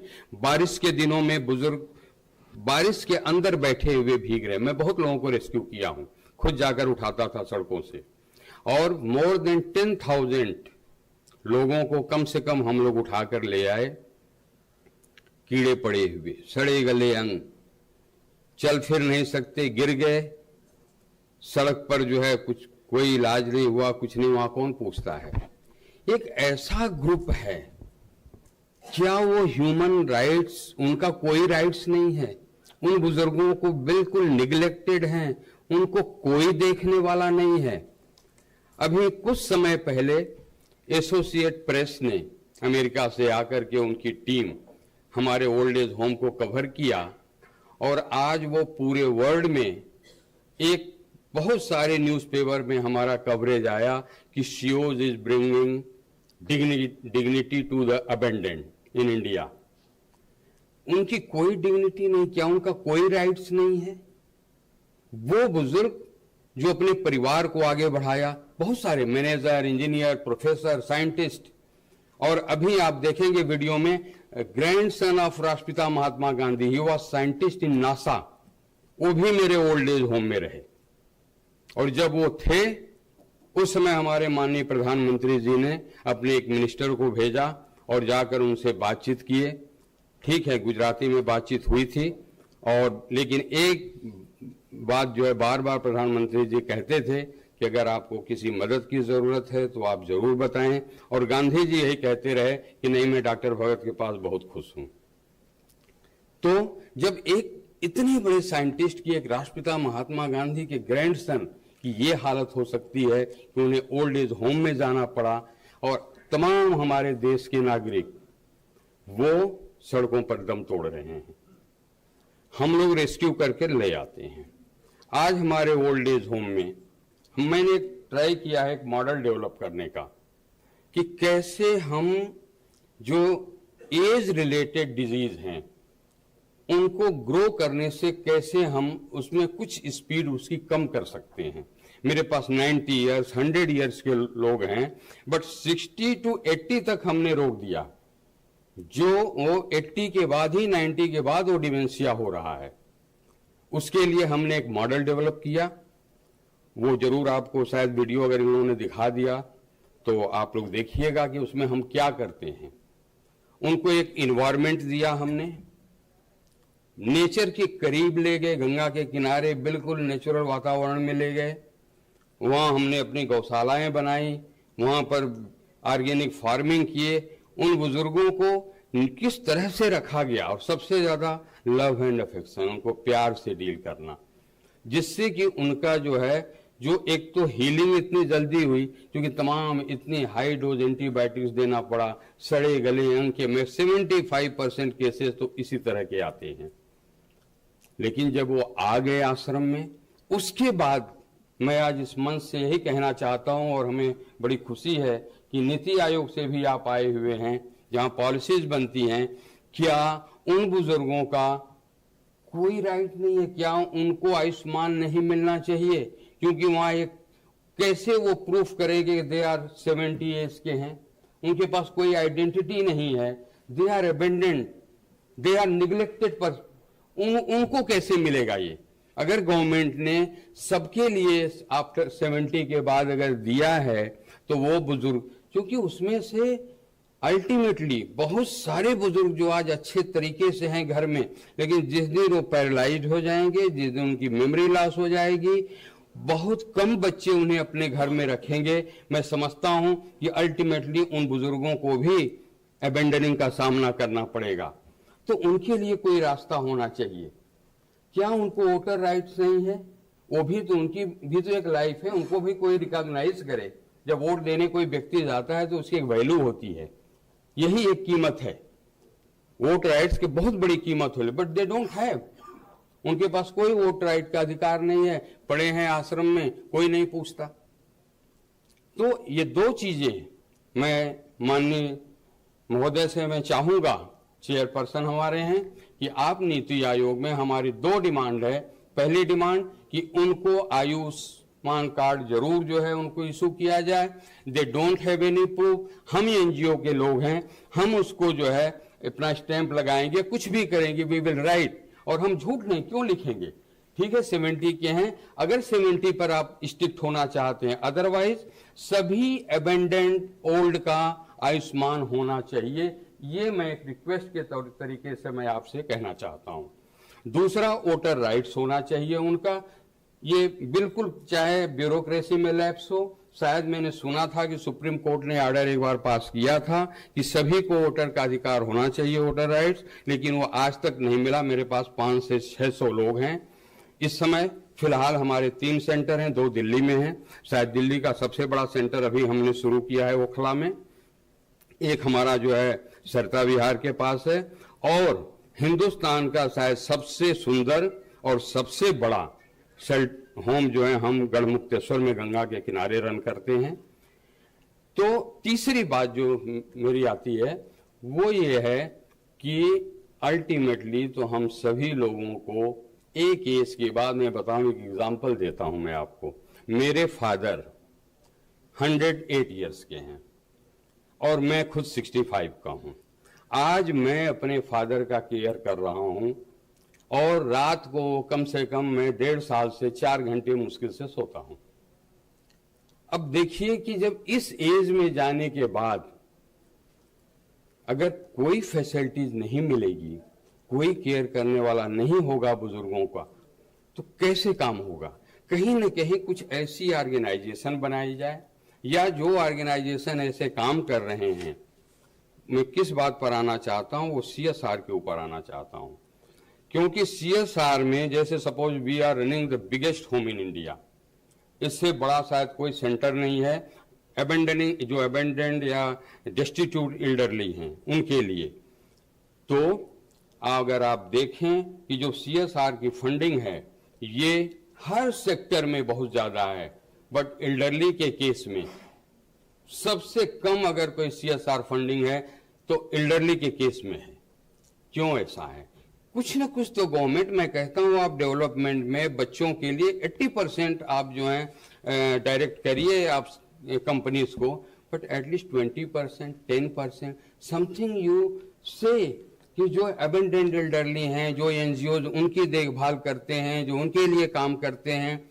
और क्या समझते हैं, अगर जब तक NGOs आगे नहीं आएंगी, डेडिकेशन नहीं होगा, मैं फुल्ली 30 ईयर्स से 21 ईयर्स कंटिन्यूअसली मैं 24 आवर्स उन्हीं बुजुर्गों के साथ रहता हूं, उन्हीं के साथ सोता हूं, उन्हीं के साथ भोजन करता हूं, उन्हीं की सेवा करता हूं। मैं उनके दुख दर्द को जानता हूं, इतनी तकलीफ में होते हैं।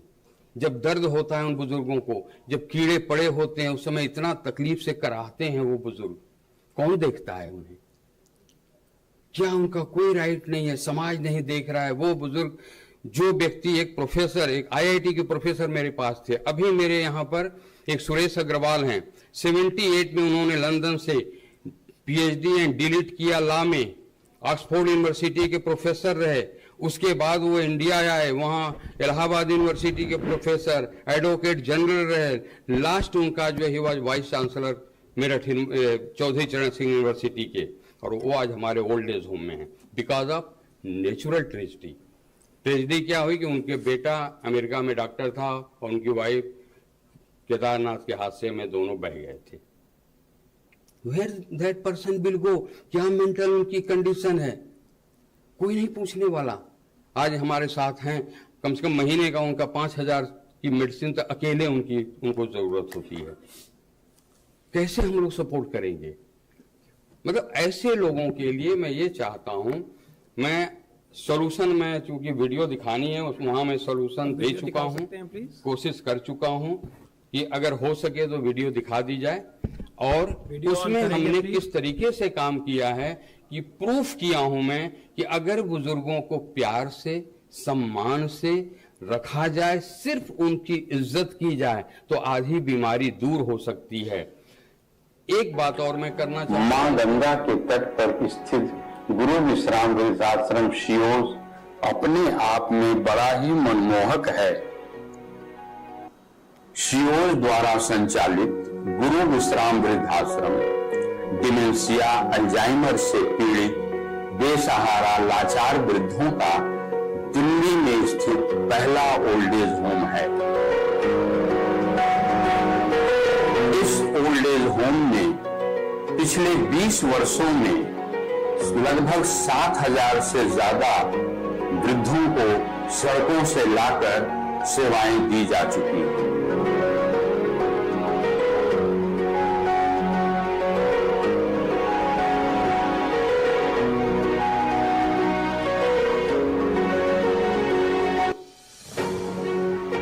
इस समय 600 से ज्यादा वृद्ध दिल्ली व गढ़मुक्तेश्वर के ओल्ड एज होम में रह रहे हैं।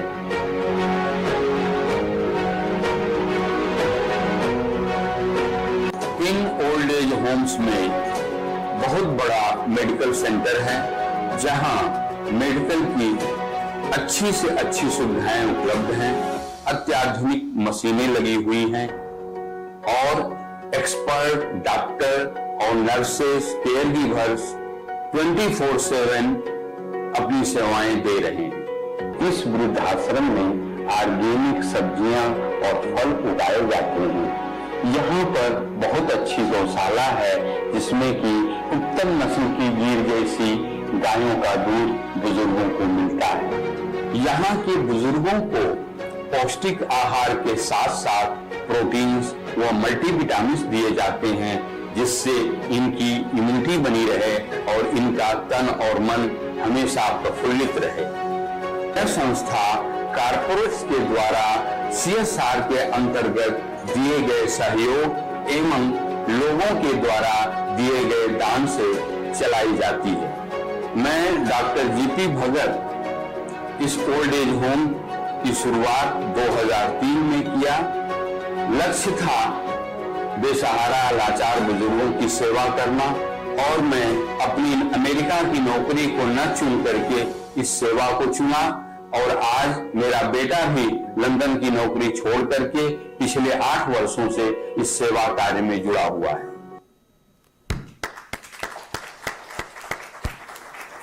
सर कंक्लूड करें। कॉन्शियसनेस चली जाती है। अब देखिए भगत साहब इतना काम करते और कब सोते हैं, कुछ सोने का टाइम भी उनको मिलता है। वो तो रात को मेरे पास आते हैं और चिंता करते हैं मुझे ये मिला या वो मिला या वो मिला। तो अब ये भी भगवान है ना, भगत साहब भगवान के बहुत नजदीक है और बापू के बहुत ही नजदीक है। महात्मा गांधी के नजदीक भगत साहब है, हम लोग नहीं है। हम लोग उनको देखकर उनके दर्शन करके उनके देखकर जो इंस्पिरेशन मिल वो कर हम वैसा बनना चाहते हैं। Thank you. मैं बहुत बहुत धन्यवाद और मैं आभारी हूँ। Thank you. So thank you very much. A big hand to Dr. Bhagat. Thank you. Very proud, sir. We'll respond to some of the points that you have raised, but may I now request Himanshu Jain ji to give your perspective. After this, we will join Shri Manivaran ji on the VC. तो उसकी तैयारी रखना please. And मनीवरन sir, आप इनके बाद अपना views रखेंगे।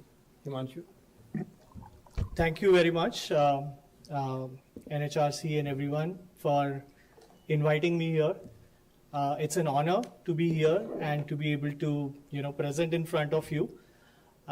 And especially thanks to all of you for your patience, because I know बहुत time से आप लोग बैठे हैं सुबह से, and I promise I'll be very very quick because मैं एक startup founder हूँ और मुझे एकदम lightning pitches देने की आदत पड़ गई है। तो मेरी कहानी ऐसी है कि we have started a company called ख्याल, और ख्याल भी इसलिए क्योंकि हम अपने बुजुर्गों का ख्याल रखना चाहते थे। And especially I lost my mother very early in life in 2008, and my dad's journey has been very lonely. I was busy building my career, and because of that guilt I thought I should be able to contribute to the society. तो मैंने अपनी company बनाई थी US में, जो मैं बेच के वापस आ गया India, and I wanted to build for the senior citizens. तो ख्याल आज जो प्लेटफॉर्म बनाया हम लोगों ने, it is India's number 1 platform for senior citizens.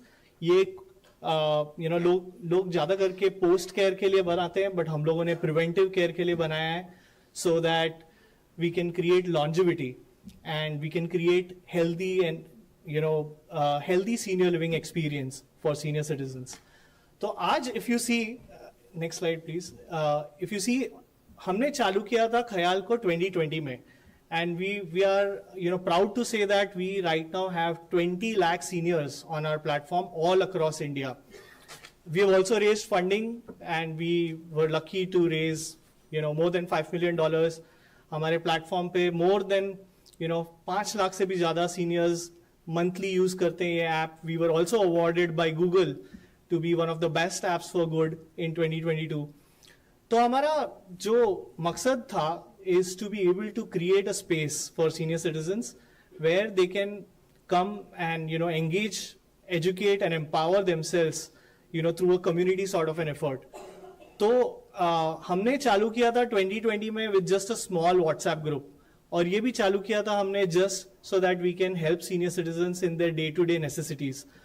And our sessions became so popular that हमारा group बढ़ते गया, and I think in a few months we had more than 10,000 seniors on multiple WhatsApp groups.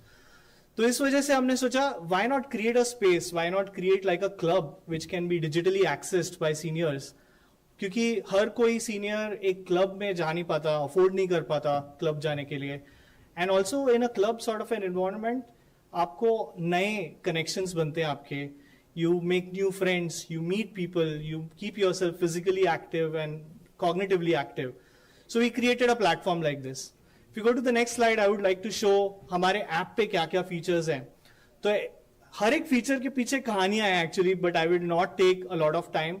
So every day seniors join multiple events. We have like 4 to 5 events every day on our app. Starts with yoga, meditation.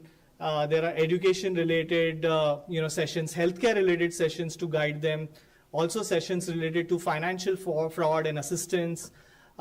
Evening ke time pe we have created a lot of fun related engagement sessions, entertainment related sessions like Tambola, Sudoku and Antakshari, because seniors should also have fun, right? So we created a club sort of a format. So the Khayal app is free for everybody to download and use it. But at the same time, we also provide the Khayal club membership, which is priced at just 1,000 rupees per year. और ये हमने इसलिए रखा है so that we can sustain as a company. And we have also created like a rewarding experience. तो आप जब भी events attend करते हैं तो आपको Khayal coins मिलते हैं, which you can utilize for various rewards which are provided on the platform. Plus हमने एक और fintech कार्ड बनाया है senior citizens के लिए, जो एकदम ही नया तरीके का कार्ड है. This we created because we thought that the amount of frauds which are happening in our country is so much that seniors are becoming more and more afraid of using the online payment system. तो ये डर निकालने के लिए हमने ये card बनाया. So इसमें क्या होता है कि you don't make your primary bank accounts vulnerable. सबसे ज्यादा बड़ा डर सीनियर्स को ये रहता है कि हमारा प्राइमरी बैंक अकाउंट में से पैसा चले जाएगा. तो हमने बोला why not we innovate this space. हमने ऐप पे ही we created a card which automatically creates like a secondary bank account, और इसके साथ we also provide cyber security insurance so that your money is safe in this account. And not only just seniors but also their children can send money on to this card. So बहुत सारे seniors ये use करते हैं और वो खुद से अपने सारे ट्रांजैक्शंस करते हैं. Plus because this is such a community effort, seniors ने हमसे कहा कि why not we go out for tours. So we started building a lot of tours and travels for seniors, and these are slow paced tours for seniors. यहाँ पे seniors अपने दोस्तों के साथ either it is like a reunion sort of a thing for them, or if they've made friends in the community, they go out, and we've created a lot of travel itineraries which are slow paced for them, which are accessible, and we also take care of all their healthcare needs during this travel. Seniors also invest in gold on our platform. There are job opportunities on this platform and various other things. And this is not just an online platform. If you see on the next slide, we also have a lot of sessions.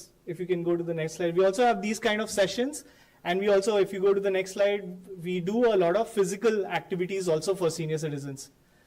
So it's like a phygital, company that we like to call digital plus physical, so that we try to help them both physically and, digitally.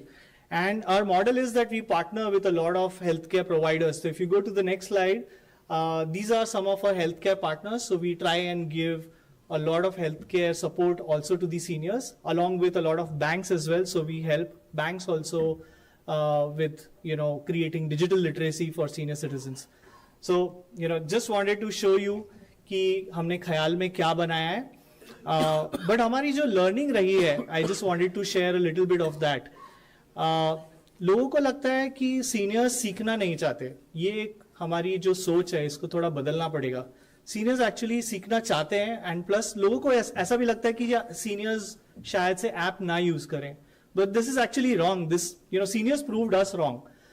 तो हमने जब देखा, seniors said कि हम जब अपने बच्चों के पास जाते हैं कोई भी क्वेश्चन पूछने के लिए कि ये कैसे यूज करना है, कोई एक ऐप को कैसे यूज करना है, तो हमारे बच्चे हमारा मजाक उड़ा देते हैं बोल के कि आपको क्या इतना छोटी सी भी चीज नहीं आती. So the problem with our society is that we tend to ignore seniors. तो ये हमारी जो सोच है ये हमको ही बदलनी पड़ेगी. एंड ख्याल became so big is because we were able to bridge this gap between the learning portion of senior citizens. जब seniors को कोई चीज सीखनी होती थी तो we were there for them. तो हमने हम ये ट्राई कर रहे हैं अचीव करने का जो हमारे सीनियर्स ने हमको सिखाया है, to be healthy, wealthy and wise. हम चाह रहे हैं कि यही वैल्यूज हम ये ऐप के द्वारा सारे सीनियर्स तक ले आए. And I feel also one of the things that we need to change in our society is that we always optimize for wealth. We say healthy, wealthy and wise, but हम हमेशा wealth को we see first, we optimize that first. But if we can live healthy right from the very beginning, if we change our diet, if we do a lot of physical activity and keep ourselves fit right from the very beginning, I think all of us can live longer independently without having to depend on anyone. So, this is all I wanted to share. Thank you for having me here. Thank you. Thank you, Himanshu ji. Thank you indeed. May I now invite Shri or Manivaran ji to come on the video. Connect karenge, please.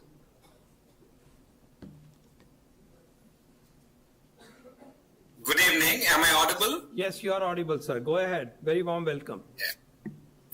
Thank you, sir. At the outset, I would like to thank NHRC for the invite and a warm welcome to the distinguished panel and the guests at Vigyan Bhavan, New Delhi.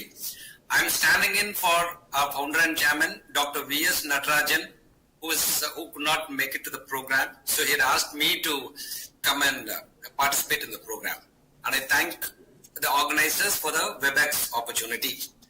So it has been a wonderful sessions that has been going, and listening to the speakers, it is really inspiring to see the ideations, the thought process that we have for the welfare of our elderly.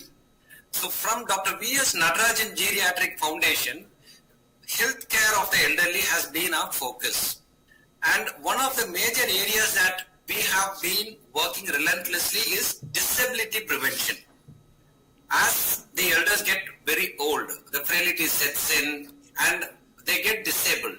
And the disability is the biggest problem which directly impacts the quality of life and also the dignity of life. So the charter that Dr. V.S. Natarajan Geriatric Foundation has in the domain of disability prevention among the elderly, one is to create hyper-local communities which provide a lot of opportunities for the elderly as well as the caregivers to better care for the elders. So one of the programs that we advocate is fitness programs especially designed for the elderly, that is particularly the persons above the age of 70, which will be delivered on a daily basis at the local fitness parks and gymnasiums. So as we all know, people above the age of 70 will not be found in gyms. But most of the gymnasiums do not have a patronage after 9 a.m. So that is the time we have had arrangements with the gym owners to welcome the elderly into their gyms and give them specialized training programs. The next of the program in the disability prevention is comprehensive geriatric health assessment camps at various neighborhoods. Like what we have noticed, when we have a centralized medical camp, we see that the elderly find it difficult to travel and come to the camps. So that is when, from the foundation, we have done local triaging with local stakeholders like hospitals and other healthcare providers to conduct comprehensive geriatric health assessment camps at local areas. One another area which we find that there is a direct impact to the quality of life is access to nutritious food. As people get old, and nowadays a lot of elderly are living alone and they are not able to run their kitchens after a certain age. So at the foundation, we are working on supporting the local communities, set up and run local community kitchens which will provide nutritious food to the elderly so that their well-being is guaranteed. And one another huge gap area in the wellness of the elderly is the emergency response. Elderly today live in constant fear about a fall, of a stroke or a cardiac arrest in the middle of the night or when they are alone. So this constant fear further compounds and the health status of the elderly goes down. So at the foundation, we work with the local stakeholders to create local area triaging for emergency response, have local area volunteers for emergency response. So these are the things that the foundation has been working, sir. So we have identified disability prevention. Elderly should be independent for as long as they can, and as a community, as people working in the elder welfare domain, we should all join hands to create localized ecosystems which will support the elderly to lead a fear-free life. So according to us, having to be able to lead a fear-free life will guarantee the rights to life, a quality of life at old age. So having said that, I would like to conclude the speech and I thank the organizers and the distinguished panel for the wonderful opportunity. Thank you, sir. Thank you very much. So we heard three very intense programs, initiatives in the NGO system. All the three experiences are absolutely moving at one level and inspiring at another level. And they also offer how the holistic care of the senior citizens should be visualized, can be visualized, and some of the building blocks are becoming evident to us. We'll come back to that, but now I move to hardcore health sciences, and I'm going to request Dr. Prasoon Chatterjee from the All India Institute of Medical Sciences to tell us about the healthcare paradigm and how we would like this to be structured in case we move toward a system which we would, which is senior citizen friendly, enabling, empowering, and provides both physical, in fact mental as well as spiritual, three ways of care and health that they all deserve. Over to you, Prasoon. You have about 6 minutes. Thank you, sir. First of all, I'd like to thank NHRC for giving me this opportunity. Before I start, I'll just raise few questions. I'm really happy to see there are many young people here. We are here, we have gathered here to raise the issues of older person. Because all of us know that all of us are aging actually. So older person concept is no more restricted for 60 plus, 70 plus, 80 plus. It is a life course perspective what we talk in WHO. So I have some different perspective when we talk about right for older person. When I see my patients, I have seen the difference. Primary difference is in your attitude actually. So if I talk about right for older persons restricted to health right, they have to ask for it. They have to practice for it. And as I mentioned, it is a life course perspective here. Whoever is here, we have to start preparing for that. Acquiring for that health, active aging, healthy aging, longevity, health span. These are merely some terminology, but we have to be healthy, we have to be participatory, we have to be active.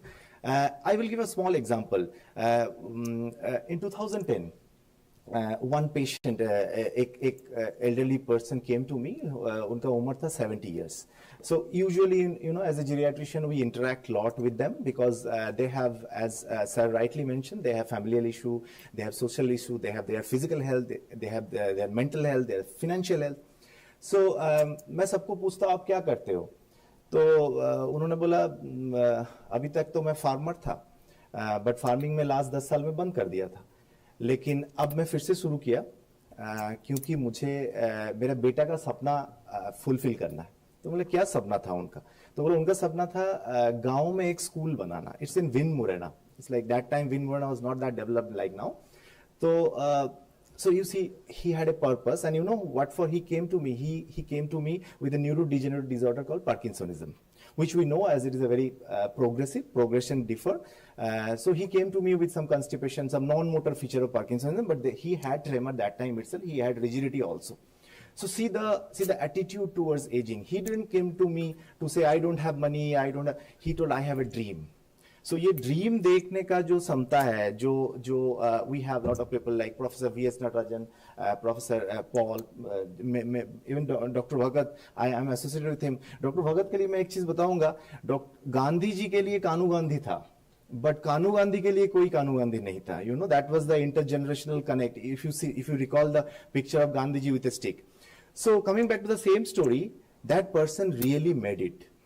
अभी भी वो मेरे पास आते हैं. He made a primary school by collecting money from people for the woman in a small village. His Parkinsonism has progressed a lot, but he always called me over phone and said, "Doctor, how are you? I am better, but I need to see you." He also knows that his disease had progressed a lot, but see the attitude towards aging. And he's always like asking me question, how should I be healthy? This paradigm shift I have noticed in my last 2 decadal experience, where seniors are no more asking me that, telling me that I'm 80 plus, so just living my bonus life, do whatever you want, if you can do something.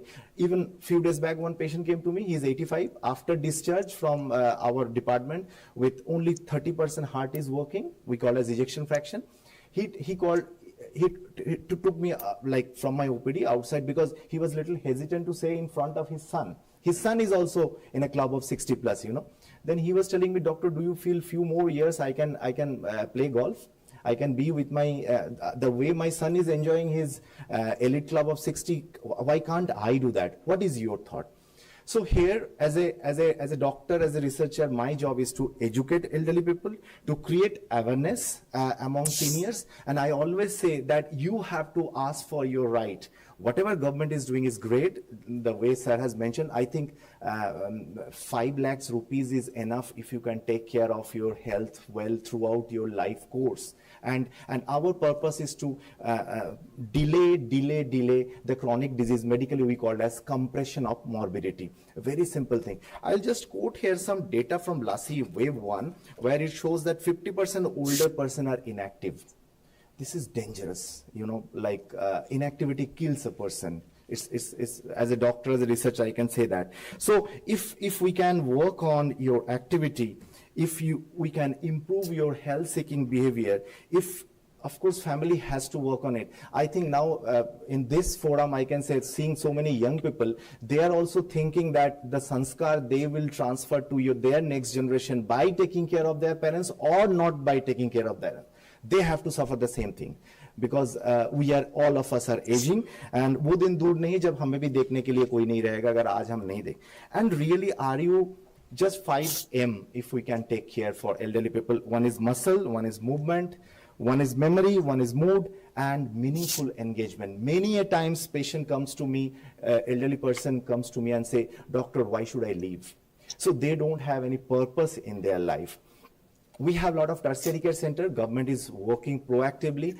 Some instance I can say in last 4 years, sir, there are 16 medical college where Department of Genetic Medicine has been started, and post-graduation training we are providing. But again, you know, this is I always say seniors need a 360-degree care where many stakeholders will play a major role, starting from community worker, from family, from peer group, friends in the park. You know, this the list is endless. But the first thing, it starts with you. No government agency, no social security system. We have seen developed nation, all of them failed until unless we are not trying to constrict our morbidity and mortality to the maximum level with very few small steps. There is no rocket science. You need not to live and die in blue zone. You must be knowing blue zone or in the Japanese few specific island. All of us has the opportunity to live a life of active and healthy aging through proactive management and taking charge of your life. Thank you. Probably I just tried to stimulate and some question to all of you. Maybe I'll answer to sir in a writing later. Welcome. Thank you very much. Big hand. Dr. Sanjay Vadwaji is head of Department of Physical Medicine and Rehabilitation. We just now heard about the high probability of disability and how it is to be handled in that particular context, but above all, in an overarching way, sir, we're looking forward to your perspective. Thank you so much, sir. It is such a great pleasure and honor to be presenting something in front of you. You have been a mentor and a visionary. I practice in the field of rehabilitation medicine, also known as physical medicine and rehabilitation. May I have the first slide, please? We are at a very important juncture in history. India is being transformed and some of the changes are happening at a very rapid pace. And we have something to look forward to. And one important goal in front of us is to have a developed India when we are celebrating 100 years of independence of India in the year 2047. And there is a roadmap which has been developed to make that possible, and I am very glad that the Niti Aayog has been given a major responsibility, and sir is steering the health section in the Niti Aayog. Next slide, please. Now, the Honorable Prime Minister in the year 2021 on the Independence Day had given this call that India should become developed country by 2047. And although many things have been highlighted and some of the important ones are related to the economy aspects, that India should soon become the 5 trillion economy. But there are many other sections and ministries also which have been given some targets and goals to work in that direction, so that all-round development is there and not one or two sectors in particular. So if all over there is development, India will definitely be a developed nation by the year 2047, and I wish it becomes developed nation a few years before that. Next slide, please. So this is one important document when I was preparing for this talk today, and I found it very useful for the conference that is on elderly care. It is full of very useful information, and very inspiring is the message in that document by Professor Vinod Paul sir. And next, please. In that document, there are many things which are mentioned: National Program for Healthcare of the Elderly, National Action Plan for Seniors, PMJ, Ayushman Bharat Yojana, Ayushman Arogya Mandir, Rashtriya Vayoshri Yojana, National Health Policy 2017, etc. Now, since 1947, so many good things have happened, and the pace of development has been variable among different decades. And in the last 10 years, so many new things have happened. And Niti Aayog is basically National Institution for Transforming India. Next. And so many new things they have launched. And based on the Vision 2047, I thought I must spell out what is my vision. All elderly people in India should enjoy good quality of life, safeguarding human rights, and function to their fullest and effective participation in order to contribute to the growth and development of the country. They have wealth of experience. Next. The goal is to increase access for all elderly Indians to equitable, affordable, and quality rehabilitation services. There have been many initiatives in providing rehabilitation services, but at present the quality is not uniform. And there is a need to have a higher quality, accessible and affordable rehabilitation services as close to the doorsteps as possible across the healthcare delivery system in the country, utilizing the trained manpower in modern system of medicine as well as in other systems of medicine, including Ayush and others. Next, please. Now, it is mentioned that as you grow old, you develop certain impairments.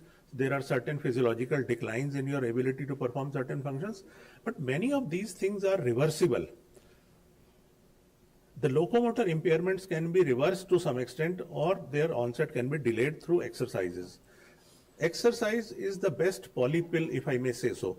Many of the people 60 plus, they are taking medicines to control their blood sugar, medicines to control their blood pressure, medicines to control their cholesterol levels, medicines to sleep properly, medicine to remember well, medicines for neurological disorders. Exercise is the best polypill. It has anti-inflammatory effects, anti-diabetic effects. It helps in controlling your blood pressure much better. It helps you to sleep well. It manages your stress levels. It improves your digestion. In fact, one scientist enumerated 123 health benefits of exercise. But because it is free of cost, we don't value it much. We are under the influence of pharma industries and various other pressures, and we look for shortcuts. And many people who develop the habit of exercise, they enjoy it. Next. So इतना कहाँ benefit मिलेगा आपको कि खर्चा कुछ नहीं हुआ और आपको इतने सारे benefits मिल गए. And exercise can be performed by people across all age groups. And rather, I would say that it is more important and useful for elderly. As you grow old, you need exercise more. Of course, within the safe limits of your tolerance and taking into account the risk of soft tissue injuries or falls. Next. There are various studies which have been done, how different systems decline at different age groups and all, but various surveys have demonstrated, national level surveys, that locomotor impairments are the commonest impairments in elderly people. And my specialty primarily deals with locomotor impairments. And prevention of locomotor impairments is possible and far more cost effective than rehabilitation. Never have this idea that rehabilitation is cheap. It is never cheap. Comprehensive quality rehabilitation is expensive. Next. But it is doable.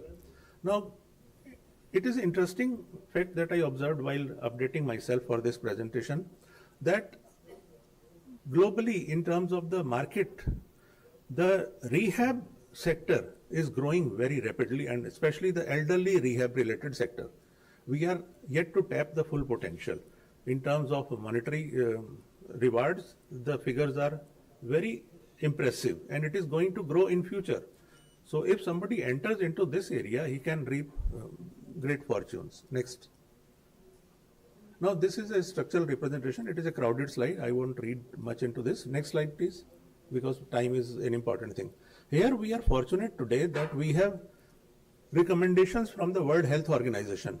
World Health Organization is very much seized of the role and importance of rehabilitation across the healthcare delivery system throughout the world. And they have recently come out with their guidelines regarding how we can strengthen the rehabilitation in the health systems. And they have given a call for action by 2030 also. And we should seize this opportunity. And if we take into practice some of the recommendations of the World Health Organization, because WHO says that you think globally but act locally. So we can gain a lot from the recommendations that have already been presented before us after a lot of brainstorming and deliberations. Next. Now in the year 1947, when India gained independence, in 2047 we will be celebrating 100 years. That is the time when it will be 4 decades since the United Nations Convention on Rights of Persons with Disabilities. Elderly proportion is increasing in the total pool of persons with disabilities. So it will be 4 decades since the clarion call. That had set into motion many changes in India also, and that will be 31 years since the Rights of Persons with Disabilities Act was passed in India. It is a landmark piece of legislation.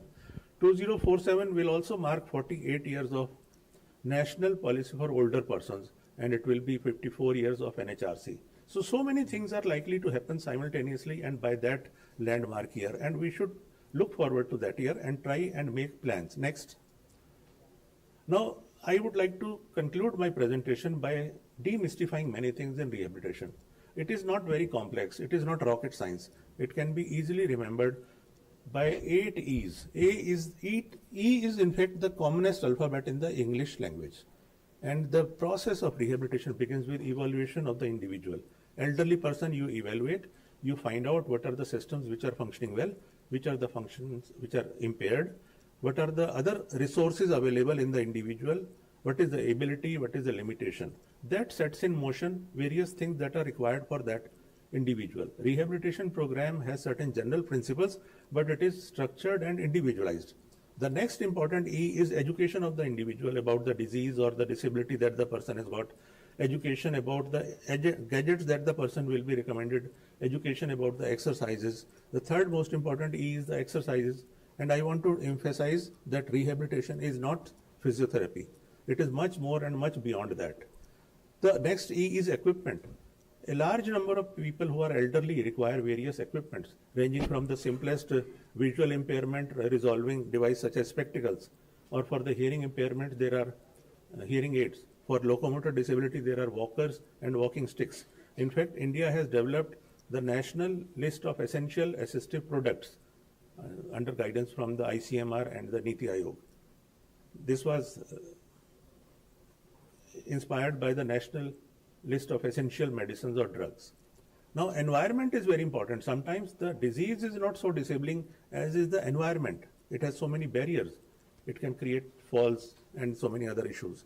So paying attention to environment is also a part of the rehabilitation. Then enablement. Ultimately, we are trying to improve the muscle strength, restore range of motion across the joint, relieve pain, basically to improve the ability of the individual to perform activities of daily living, and empowerment so that the person is independent instead of depending upon other members of the family.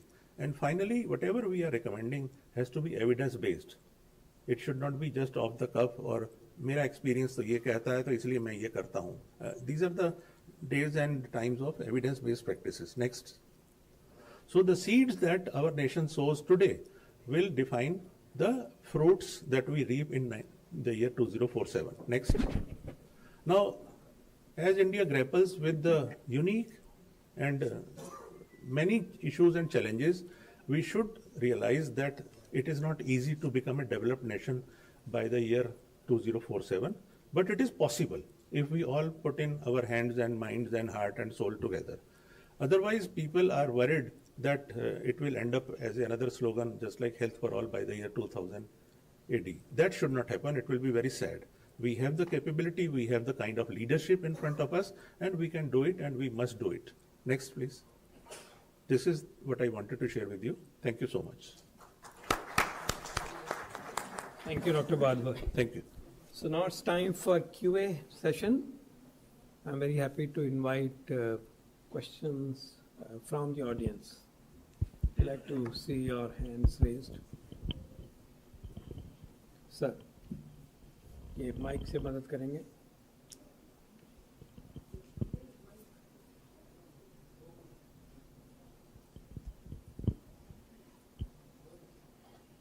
Welcome, sir.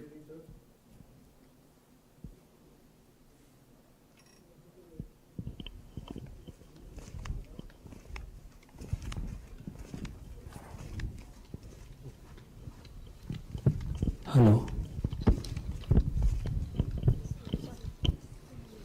Hello. Good evening, sir. Yes, please. It is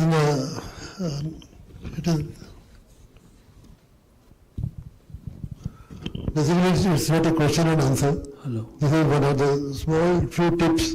Almost everybody has covered everything, but as the new young generation is there, I want to share a few tips because आगे जो हमारा ये था right for older person. As the new generation is there with us, there are few tips. If they follow this, the older person can have a good life. One is spend time with them. Second is ask for advice. Whenever you are going for a job, आप घर में बड़ा काम कर रहे हैं, कुछ भी कर रहे हैं, if you ask their advice, they will feel happy. Next is enjoy at least one meal together. आजकल पॉसिबल तो नहीं होता because your timing and their timing are different. You have to आपको जल्दी घर से निकलना है पेरेंट्स को, बट इफ पॉसिबल हो सके at least you enjoy one meal together. Next is discuss family history and heritage. कभी कभी अब बैठ के उनके साथ फैमिली की हिस्ट्री के बारे में, फैमिली की हेरिटेज के बारे में कभी बात करेंगे, दे विल फील हैप्पी. ये जितना बाकी सारा आपने सुना बहुत अच्छा है, मेडिसिन चाहिए सारा, और गवर्नमेंट बहुत कुछ कर रही है. ये जो चीजें हैं जो मैं आपको बता रहा हूँ ये सब फ्री है, इनमें किसी को कुछ नहीं करना है. घर में अगर ये हम चीजें अपने आप करते हैं, जो हमारे older person they feel very happy. Show courtesy and respect. Next is pick up the phone. सबसे बड़ा जो आजकल है, हम लोग बहुत बिजी रहते हैं, कहीं फोन आया, अरे यार छोड़ो पर दादाजी का फोन है, क्या ऐसा नहीं करना चाहिए. We should pick up the phone. Next is express your appreciation. जब भी हो उनको थोड़ा अप्रिशिएट करें भी, बहुत अच्छा है या जो भी है. Next is visit your senior communications. जहाँ पे सीनियर्स की कम्युनिकेशंस वगैरह हो रही हो, we must visit them. Next is switch off your, जो आजकल सबसे बड़ी बात है, जो switch off your mobile when you are talking to them. आप जब उनसे बात कर रहे हैं एटलीस्ट 2 मिनट के लिए फोन अपना बंद करें, उनसे साजिशा से बात करें. They will also feel very happy. And the last is if ask for any help. Cover बहुत पहले भी किया लोगों ने. That is when ever they feel उनके मोबाइल में कोई ऐप है उनको नहीं आती है, या कोई कंप्यूटर में थोड़ा काम है नहीं आता है, तो उनको ठीक से समझाएं. If they don't understand, don't get irritated, repeat it और उनको समझाएं. They will feel happy. जय Hind. Thank you very much. Thank you indeed. Yes, ma'am.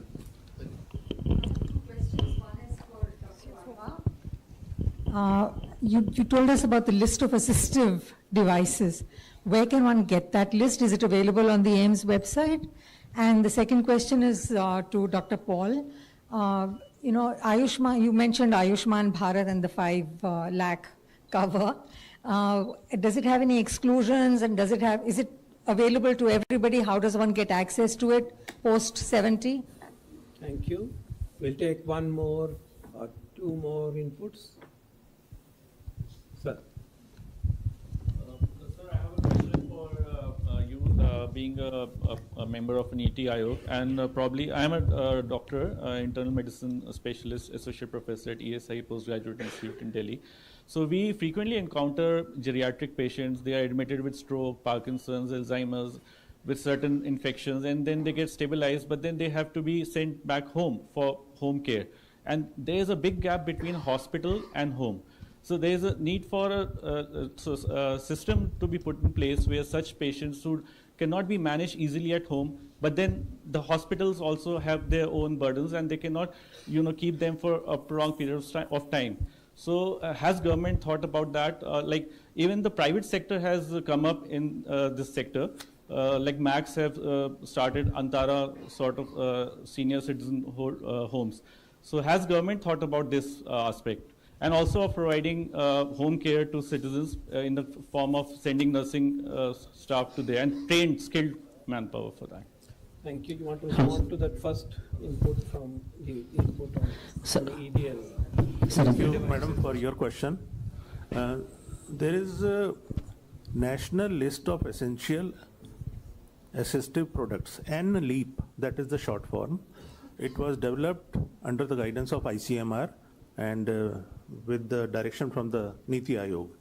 This was basically inspired by the bigger list from the WHO, but we had to realize what is the most essential assistive device product across different disability groups that is to be recommended to people, and subsequent step is it should be made available and it should be low cost and good quality product. So it is to be standard product also. So it is available in public domain free of charge.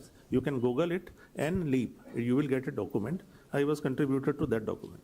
Thank you. Thank you. If you have difficulty, just reach out to us. No issue. It should be from ICMR side. And I'll respond to the questions in my reflection. But yes, sir. Yeah. Hello, sir. How are you, sir? Welcome. So a small question related to, especially because you were heading BOG and also you have been guiding NMC.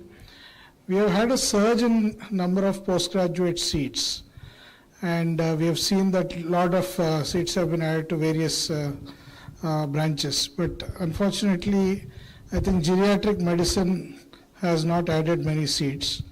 And similarly, physical medicine is something which we haven't added enough. And I think these are need of the hour, looking at rehabilitation and looking at the geriatric population's rise. How can Niti Aayog and NMC or BOG or ministry contribute to growth of these courses? And the second addition to this, you are very much active in the formation of district early intervention centers, DICs, and we have seen every district hospital have something like a DIC center. Something similar to that. Now, we have the geriatric group. Can we have a stroke rehabilitation center, a physical rehabilitation center at every district hospital? I know we are categorizing some beds for geriatric care, but then we really need a very, very proactive stroke rehabilitation, geriatric rehabilitation centers. And I think if you can throw some light on how we can augment these things. Thank you so much. Sir, last one. Yes, sir. So this is Naveen Kumar, founder of Action Trust, National Youth Award from Government of India and State Youth Award from Government of Tamil Nadu. We are from Erode, sir. Actually, we are working for last 10 years for the rehabilitations of the homeless people and elders and beggars. And the last 10 years survey, we reached more than 12,000 people and rescued more than 1,400 people. And we have the shelter home and everything, and a lot of the volunteers as team members. And we are facing a lot of issues during the roadside. Many family members, the parent, they send the parent to the roadside by the offspring. And a lot of the dying destitute people living in the roadside. Even though GH and 108 ambulance also not interested to take in the dying destitute people in the roadside and admit you to the home, hospital. And also hospital without attender, they not take care of the particular people because of they absconded immediately. But lot of the issue. Per day we are received more than 50 calls from the public and government sides from all the department side. These people, they are sitting in the roadside. Please, we need to give the accommodation for their livelihood. But we give the limited shelter home for the aged people. And during the aged people, during the roadside, they are faced a lot of the issues. And I request to give us some suggestion and opinion to resolve these problems, sir. So thank you so much. Thank you. Thank you. Please send. Okay, please. Welcome.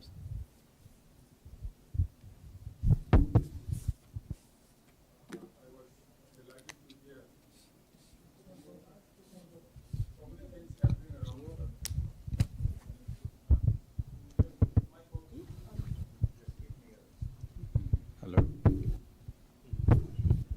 But nothing seems to be happening in the Northeast except one or two, elderly homes here and there. Even the legal frameworks are not there. What is Niti Aayog planning to do about it? Thank you. So let me respond to the simpler ones first. Just to confirm, Pam, the national list of assistive devices, you just write that, it pops up. And there's a blue colored stuff that comes up. Very easy to do. It's on the ICMR website. The PMJ inclusion of 70 plus does not have any exclusion whatsoever. None whatsoever. Pre-existing disease, nothing, and no socioeconomic exclusion, nothing. So that's something we can be specific about. I'll come to the model, continuity and all, because I like to put the holistic perspective as to how we would be visualizing and how to saturate in all the areas. But let me respond to this issue of medical college seats first. The geriatrics is a specialty dealing with care of the elderly. But I just want, and of course it's picking up essentially the request for increasing seats is done by the medical colleges. For government medical colleges, the governments have an influence to make that happen. You need to have a facility and a department so that it should happen. Only when this happens can the seats come. So the onus on us is to have a regulatory pathway which is available. But as state governments, for the medical colleges that are government medical colleges, the creation of the departments is to be encouraged by the states, and I think I would request that that should happen. In the private space, they would look at the market dynamics and so on, and as the demand rises, I hope and I believe that there will be more seats. But this is a journey that has to be seen in this slide. If you have any ideas about how we can nudge that, I'll be very happy to listen to you. Your point about geriatric rehabilitation is taken, and let me say, on the big picture, what NITI is trying to do, As you saw that report, Senior Care Reforms Report, NITI brought out about 2-3 months ago, which looked at 4 dimensions: health, digital inclusion, social and economic dimension, focused on 4 areas. And it actually triggered a good discussion, but it also then opens up pathways to go beyond just ideation or a big ticket idea, but how to do it. So at this very moment, NITI moved further and have created a group to do precisely that work, a holistic, comprehensive senior care action pathways strategy that is currently the ongoing work. I'm happy to state that a lot of things, we have reached a stage where the state initiatives have been reviewed. We have had national consultation in Trivandrum, where a lot of good things have happened because they are ahead of the curve. There the proportion of elderly is already 15%, which is much more than 11%, which is the average of just below 10. So we had that consultation there. Other processes and meetings are on. You can say we are in that journey at about 20% point at the moment. A lot more would happen. I look forward to engagement through all the stakeholder groups and initiatives and organizations. Very open to it. Kindly let us know how we can create a forum to listen. And that will pave way, I hope, for then much more specific action. Notwithstanding the fact that the Ministry of Social Justice, which is the nodal ministry for elderly, is also on their own revising the policy for the elderly, which happened way back in early 90s, is another initiative, and they are also looking at the other schemes. But that's in summary. But I would say for us it's an opportunity, and I'm giving you a call to please reach out with your ideas as groups, as individuals, and we would be very much looking at that journey to be leading to a national consensus and a national effort to address the overarching care, security, dignity, healthcare, longevity, nutrition, all the and financial security, physical security, and so on, digital security. All the aspects are on the table, and this is a deep work which we have been tasked, and we will do a good job. And in that, sir, the regional issues will be taken. If you have suggestions, we'll be very happy to do so. We'll be very happy to even convene to be in Northeast, in Nagaland, for example, for the special issues that emanate for certain geographies. In fact, all the places, but certainly there are special issues. We'll be happy to partner that discussion with individual states as well as groups of states. Having said that, let me first and foremost, let me begin by complimenting the great work that we heard from 3 non-government organizations. Absolutely fascinating. And I think we deserve to give a big applause to the 3 stories that we heard, because the care of the elderly, like care of any other group, including children, is a whole of society, endeavor. It's not just one system's job, judiciary or a human rights commission or the state government or the health department. No, it is whole of society. And indeed, it's also, for this case, it's also whole of government. And we'll respond to that working at NITI, which brings the sectors together, and that's the part that we will do. To specifically answer, sir, when the PMJ scheme is soon to be rolled out, we will proactively request you and reach out to you that these cards will be made wherever they are. And we have to kindly give suggestions how to reach the most difficult people to reach. Give suggestions to us, and this will be taken care of.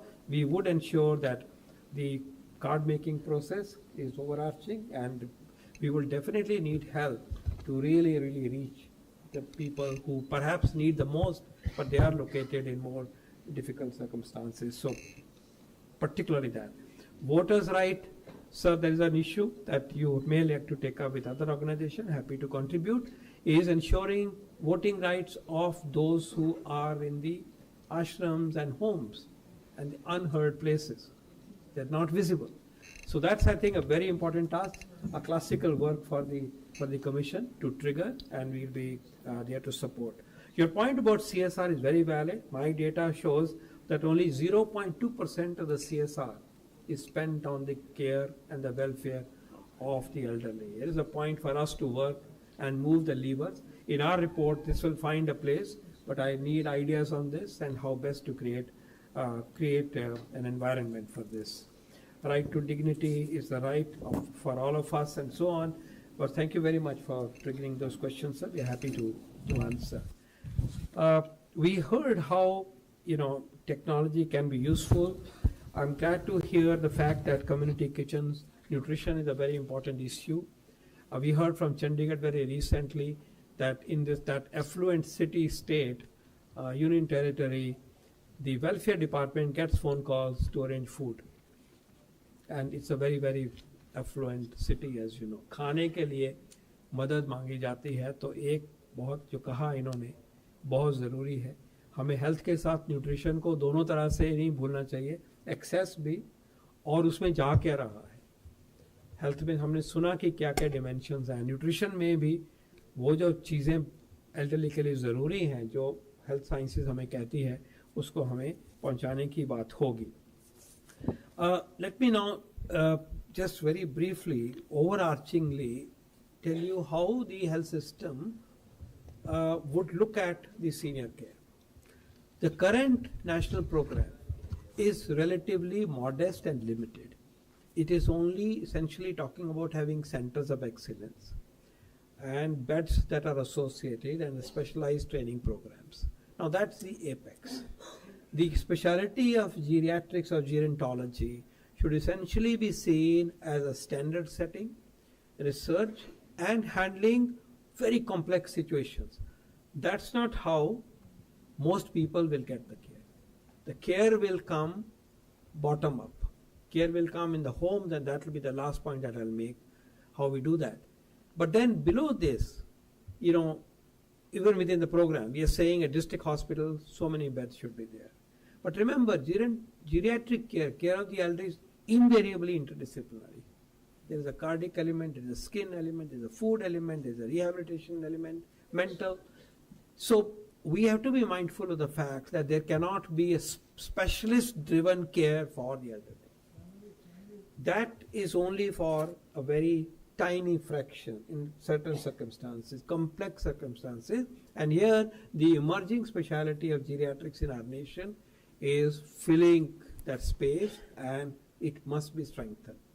At the bottom, I would like us to remember that the primary healthcare layer of India is Ayushman Arogya Mandirs.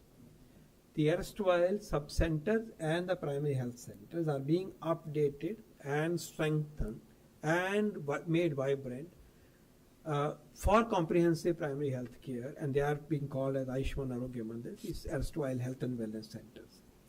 12 packages that this system is supposed to deliver, comprehensive primary health care, includes care of the elderly, the other ones being non-communicable disease, hypertension, diabetes, 3 cancers, mother and child health, mental health, oral health, ENT, eye. So we have a comprehensive 12 package paradigm for primary health care.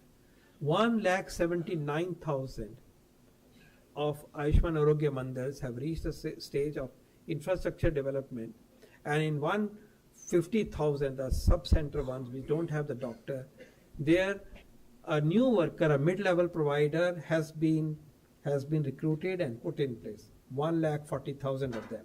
This quiet revolution has taken place. I want you to talk more about this, not just PMJ, which of course the more visible leg of the Ayushman Bharat, but this is the second leg, and which complements the health protection at secondary, tertiary inpatient care with primary health care as two building blocks of the USC. Now, there it will be about fundamentally important things for the team at the sub-center Ayushman Arogya Mandir to provide to the community of about 6,000 individuals. What we have there is the elements of primary care. What we have there is counseling. What we have there is also home care through the frontline worker. That has been set. Teleconsultation is available. It's an early stage of the implementation of this particular package because this is new. The classical packages have been mother and child vaccination and so on. My plea here is, through your systems, please connect and see how we can create a great model at the primary care level. This is work in progress. This has not been done as yet. But this is intended, this is announced, and this is a mission that goes with the name of the Honorable Prime Minister. Among the all the missions that the Honorable PM has taken forward in the health sector, this is on the top of that list. I'm urging you, this is work in progress. We have a paradigm, how this should be actually implemented, how to make it responsive, vibrant. I urge that, centers of excellence and some medical colleges, research, please set up this model. Unfortunately, primary care model for the senior care has not been demonstrated in the non-NGO space. कहाँ करा हमने? कहाँ करा कि कैसे बनाया जाए? कितनी बार ये कांटेक्ट करें? किसको क्लिनिक में लेके आना है? कहाँ कैसे सेपरेट करना है? ऊर्जावान वृद्ध जो हैं 60 साल 65 वाले, उनकी ज़रूरत कुछ और है, उसके बाद कुछ और है. I am challenging and requesting, sir, the academia to please. We have the platform. It's work in progress. Now is the time, the last opportunity for us to create the model which is vibrant, which is based on the principle that you heard, based on the principle that you all have developed. Please help us do ideal, you can say pilot projects or implementation research product or the models which can then be contextually, spread, because there will be a different context in one state and another state and so on. तो इसकी बहुत ज़रूरत है. ये बहुत बड़ी चीज़ होगी क्योंकि घर के पास में जो चीज़ मिली, अस्पतालों में जाके सीनियर केयर की पैराडाइम थोड़े लोगों को अप्लाई होगी. हमें घरों के पास पहुंचाना है और प्राइमरी केयर का मतलब ही होता है first port of call, close to where the population is. तो ये सिस्टम इन मेकिंग है. इसको मैं उतना ही ज़रूरी समझूंगा जो 70 साल का जो कवरेज किया है फ्यूचर के लिए. Let's build a primary care intervention strategy program for the senior citizens of India. Work in progress. Now is the time to please contribute. Tell us how we can do it systematically, which includes all the aspects of health, and then a system of referral. Those who need hospitalization, PMJ comes into picture. PMJ is about hospitalized care when there is a morbidity to be taken care of. But then you come back, and we need to see how we can demonstrate a system that when I am released from there, the health and wellness center picks me up and provides continuity of care, sends me medicines at home, gives teleconsultation. And then for active aging, this is the place where we are promoting wellness. Wellness is a part. Yoga is being promoted, but then there could be promotion of elderly on, let's say, Friday afternoon. For active aging, सबको इकट्ठा करो, clinic करो, वहाँ जांच करो. अभी हमारे CHO के पास बहुत टाइम है. आप प्लीज आगे बढ़िए क्योंकि ये बनाए से बन नहीं सकता और कहीं डेमोन्स्ट्रेट नहीं हुआ. ये कमी रही है. We are in that business. Please bring the best practices and put it on India's primary healthcare paradigm. This is my most important message, because we are finally building the primary healthcare layer of the system. ये छोटा programme नहीं है कि ये तो highway है, इसमें बहुत सारी गाड़ियां हेल्थ की चलेगी. तो आप इसमें मदद करिए और सीनियर केयर को करिए. मैंने पहले भी बहुत फोरम पे ये कह रखा है, आप लोग करते नहीं हो, बना के दिखाइए, मॉडल बनाइए, ताकि जो हम सिस्टम से कर रहे हैं उसमें पूरी ही ताकत भी हो, इम्पैक्ट भी दिखे, SOPs भी बने. ये बहुत important. So primary care is at health and wellness and both urban and rural. Then you come to secondary level district hospitals for training of gynecology doctor, internal medicine, mental health on the issues of geriatrics. What is it that they should do? They are not good with it. Lots of us don't know how to adjust the dose in the real health. Don't. Please think how you can enable. Let me say, and I'm saying it very emphatically, neonatology is a subspecialty of pediatrics. Newborn mortality reduction is an SDG goal. It is the toughest part of childhood. अगर ये हम देश सोचे कि neonatologist DM करेंगे, no, हम इसको आगे लेके जाएंगे. ये मैं ज़रूर हमें जीरोंटोलॉजी चाहिए टू सेट द स्टैंडर्ड। जो चीज़ें मैंने कहीं रिसर्च करो, दिखाओ, नई चीज़ लेके आओ, टेस्ट करो, टर्शरी सुपर टर्शरी दीजिए। लेकिन ये केयर जो होगी वो मेरा CHO भी करेगा, कम्युनिटी हेल्थ ऑफिसर जो मैंने कहा, जो कि मिड लेवल प्रोवाइडर है, BSc नर्स है, उसका भी काम है। आशा वर्कर अपने तरीके से करेगी, ANM अपने तरीके से वुमेन की करेगी। You heard about the skew of more females as elderly. I must also tell you one statistic which shook me immensely. 50% of elderly, 60 and above, elderly women are widows. Between 70 to 79, 67% women are widows. ये ज़रूरत को अंदर खास ख्याल रखना पड़ेगा। उनकी समस्याएं वो नहीं है जो कि मेल की है, उनकी मेंटल हेल्थ और भी नीडी है। ये डायमेंशन कभी जब हम बनाएंगे पैराडाइम तो नहीं भूलनी है, इसको जेनेरिक नहीं करना है। सो सेकेंडरी टर्शरी में hospitalisation PMJ will cover, and that also will be covered in the private. Of course, now with technology, a lot of things can leapfrog. So please, one of the activities we will try to do our job, but you please help us, is look at, let's say, repository of all the technologies and apps which is changing by the day. A lot of you are working in this space. हम उसको visible करेंगे, कुछ free है तो free मिलेगा, लेकिन उसके साथ, so that can leapfrog, that can help. We heard how for mental health, interaction and all that this can help. So technology is handy to us. We must create a paradigm of how it can, going forward, assistive technologies which are conducive to the usage and saturation thereof will be a strategy. लेकिन एक बात और इसमें लेके आते हैं, वो ये है कि होम केयर एक नया मॉडल बन के आ रहा है, और खासकर एल्डरली की केयर में हमने देखा इन कोविड-19 कि अल्टीमेटली जब सब कुछ हो गया, जब समझ आनी शुरू होगी इस बीमारी की, तो होम केयर का मॉडल निकला, और उस होम केयर में NDMC भी जुड़ा, स्टेट गवर्नमेंट्स भी जुड़ी, एप्स भी जुड़ी, और प्राइवेट सेक्टर भी देता रहा। तो clearly hospital to home care का एक नया मॉडल इमर्ज हो रहा है। मैं चाहूँगा कि उसको भी प्राइमरी केयर से जोड़ा जाए design wise, we will do our part.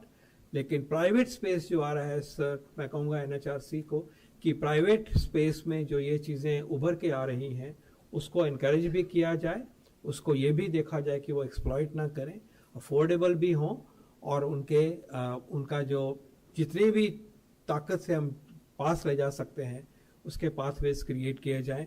But home care is an important area of work, and there 14,500 about 40,000 care worker को सोशल जस्टिस ट्रेन कर रही है, वो इसको बढ़ा के 1 लाख 3 लाख जाने की बात हो रही है। So care economy is one offshoot of this which we are visualizing should happen.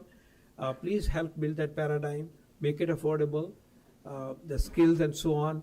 Every elderly doesn't need 24-hour support, which is indeed costly if you have a care provider. So that brings me to the last point. The vision for India has to be India's model. Bharat का model हमें senior care का चाहिए, उसमें family will continue to play a role. Family एकदम नहीं चली गई, बहुत सारा उसके बाहर छूट रहा है, लेकिन मेरा रीडिंग यह है कि फैमिली सेंटर्ड मॉडल कैसे बन सकता है. How do we enable the families?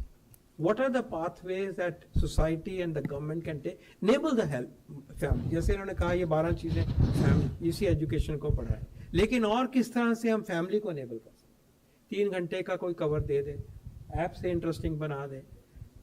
Family centered care would be the model which will still be valid for many decades in India.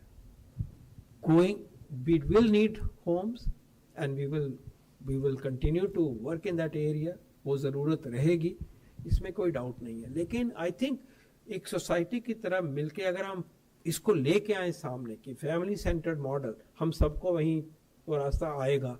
आज से ही बदलो, जो कमियां गलतियां हो गई, कल्चर में आ गया, उसको क्या सुधार नहीं कर सकते, ये बिहेवियर चेंज की बात है. तो enabling families who with little bit of help, little bit of guidance, little bit of motivation and little bit of seeing and branding, इस चीज़ को आगे बढ़ा सकते हैं for holistic care, which is health, which is nutrition, which is well-being, which is hygiene, which is entertainment, which is stimulation. Brain को stimulate करना, active ageing को क्या फैमिली को पार्ट बना के उस मॉडल की तरफ कैसे हम बढ़ सकते हैं would be one area, because I think the mainstay, the bottom of the pyramid is going to be for a long time family-centered care of the elderly. There will be a middle valley or apex where institutions will be required, many more would be required, and there will be lonely elderly. And just last but not the least, in Bharat Lal ji sir, Kerala में मैंने सुना कि police बहुत important role अदा करती है sir. वो पता करते हैं कि इस एरिया में वृद्ध कौन है, उनको फ्राइडे को बुलाते हैं, फ्राइडे बार बार आ रहा है, उसमें बुलाते हैं, उनसे बात करते हैं, उनके घर में जाके देखते हैं कि ठीक है कि नहीं है. जहाँ कोई नहीं हो वहाँ तो सिस्टम गवर्नमेंट का आना ही चाहिए. और उसमें एक angle, there are many things that are coming up as we are learning through the exercise that NITI is doing. एक एंगल ये निकल के आया है कि एल्डरली की केयर में पुलिस सिक्योरिटी एक बड़ा इंपॉर्टेंट एंगल है.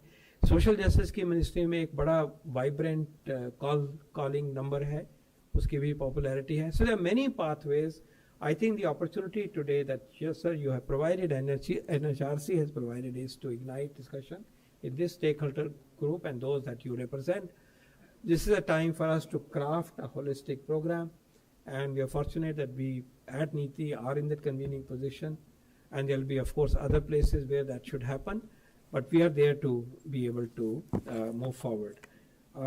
जो आपने continuity of care की बात कही, वो connection create करने ही होंगे, वो होम केयर वाला पार्ट होगा. और प्राइमरी केयर में हम जब कह रहे हैं तो हम इस पर कनेक्शन जरूर देखते हैं. आपने देखा कि होम बेस्ड न्यूबॉर्न केयर होती है, होम बेस्ड घर में जाके हम स्क्रीनिंग कर रहे हैं, मेंटल हेल्थ के पेशेंट्स को भी सपोर्ट करने की बात. तो होम केयर का model, then primary health care facility का मॉडल, फिर सेकेंडरी टर्शरी का मॉडल, ऐसे एक बनाएंगे. कुछ बना है, कुछ की समझ नहीं है, हमें मदद चाहिए. Research agencies, creating model, NGO के बेस्ट प्रैक्टिसेस, सबको इकट्ठा करके सब मिलके काम करेंगे. Thank you so very much for the opportunity. जय Hind.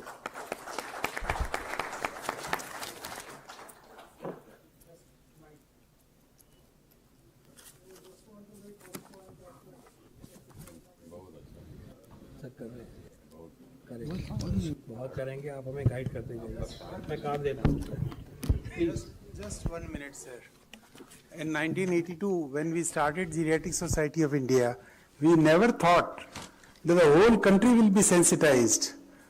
Many departments, many ministries will be working.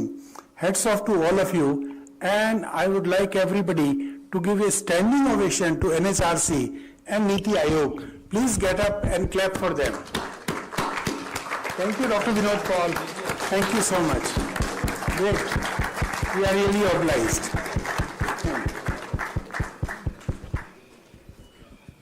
May I say happy birthday for the Foundation Day to NHRC?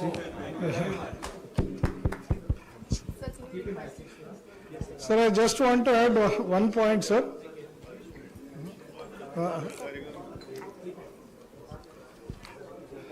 Along with family-centric care, sir, the Okinawa model, Ikigai, the Okinawa model of peer buddy, and how as a group we can really rehabilitate them. That's it. Sure, sir. Thank you. Thank you, sir. Thank you so much to our chair and speakers for such an engaging discussion.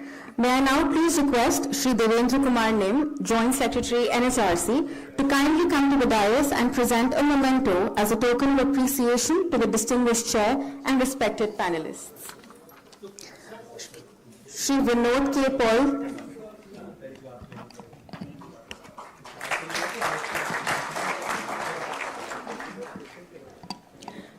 Dr. Sanjay Wadhwa,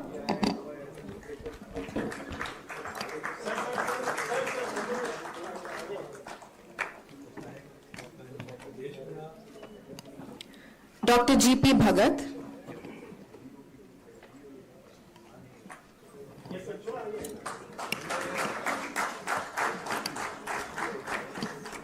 Dr. Prasoon Chatterjee,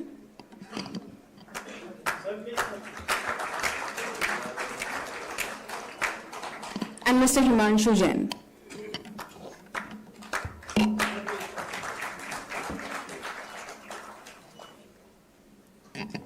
Thank you, Chair. Thank you, speakers. Those were indeed highly enlightening and discerning rounds of deliberations. We thank all our chairs and panelists for their invaluable insights. As we draw closer to the conclusion of today's conference, I would now like to invite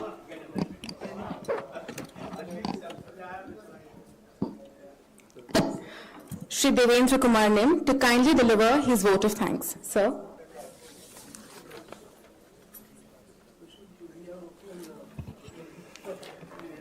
As we conclude this insightful and impactful national conference on the rights of older persons, it is my privilege to extend a heartfelt vote of thanks on behalf of NHRC. Firstly, I would like to express my sincere gratitude and thanks to Dr. V.K. Paul, Member Health Niti Aayog, for chairing the last session and sharing his invaluable insights. I also would like to extend my sincere thanks to all the speakers of all the three sessions and all the participants from far-flung areas, and chairperson from National Commission, chairperson from State Human Rights Commission, all the senior officers. Thank you very much. Last but not least, I would also like to thank my staff and officers from National Human Rights Commission, specifically young professional, Ahana Ray and all that. See, all the young professionals, they have worked hard, tirelessly, day and night to make this conference successful. And this young lady, she has conceptualized the concept notes, she has done everything from starting. A big round of applause to her and Akanksha Sharma and Dr. Kanaklata and all the young professionals. It will take too much time to name all, but thank you very much, and a lot of thanks to our chairperson, acting chairperson, Madam Vijayabhati Sahni ji, and Secretary General Shri Bharat Lal ji, to always motivate us to conduct all these conferences on the important issues, and also to Director General Shri Ajay Bhatnagari ji and all the senior officers. Thank you very much.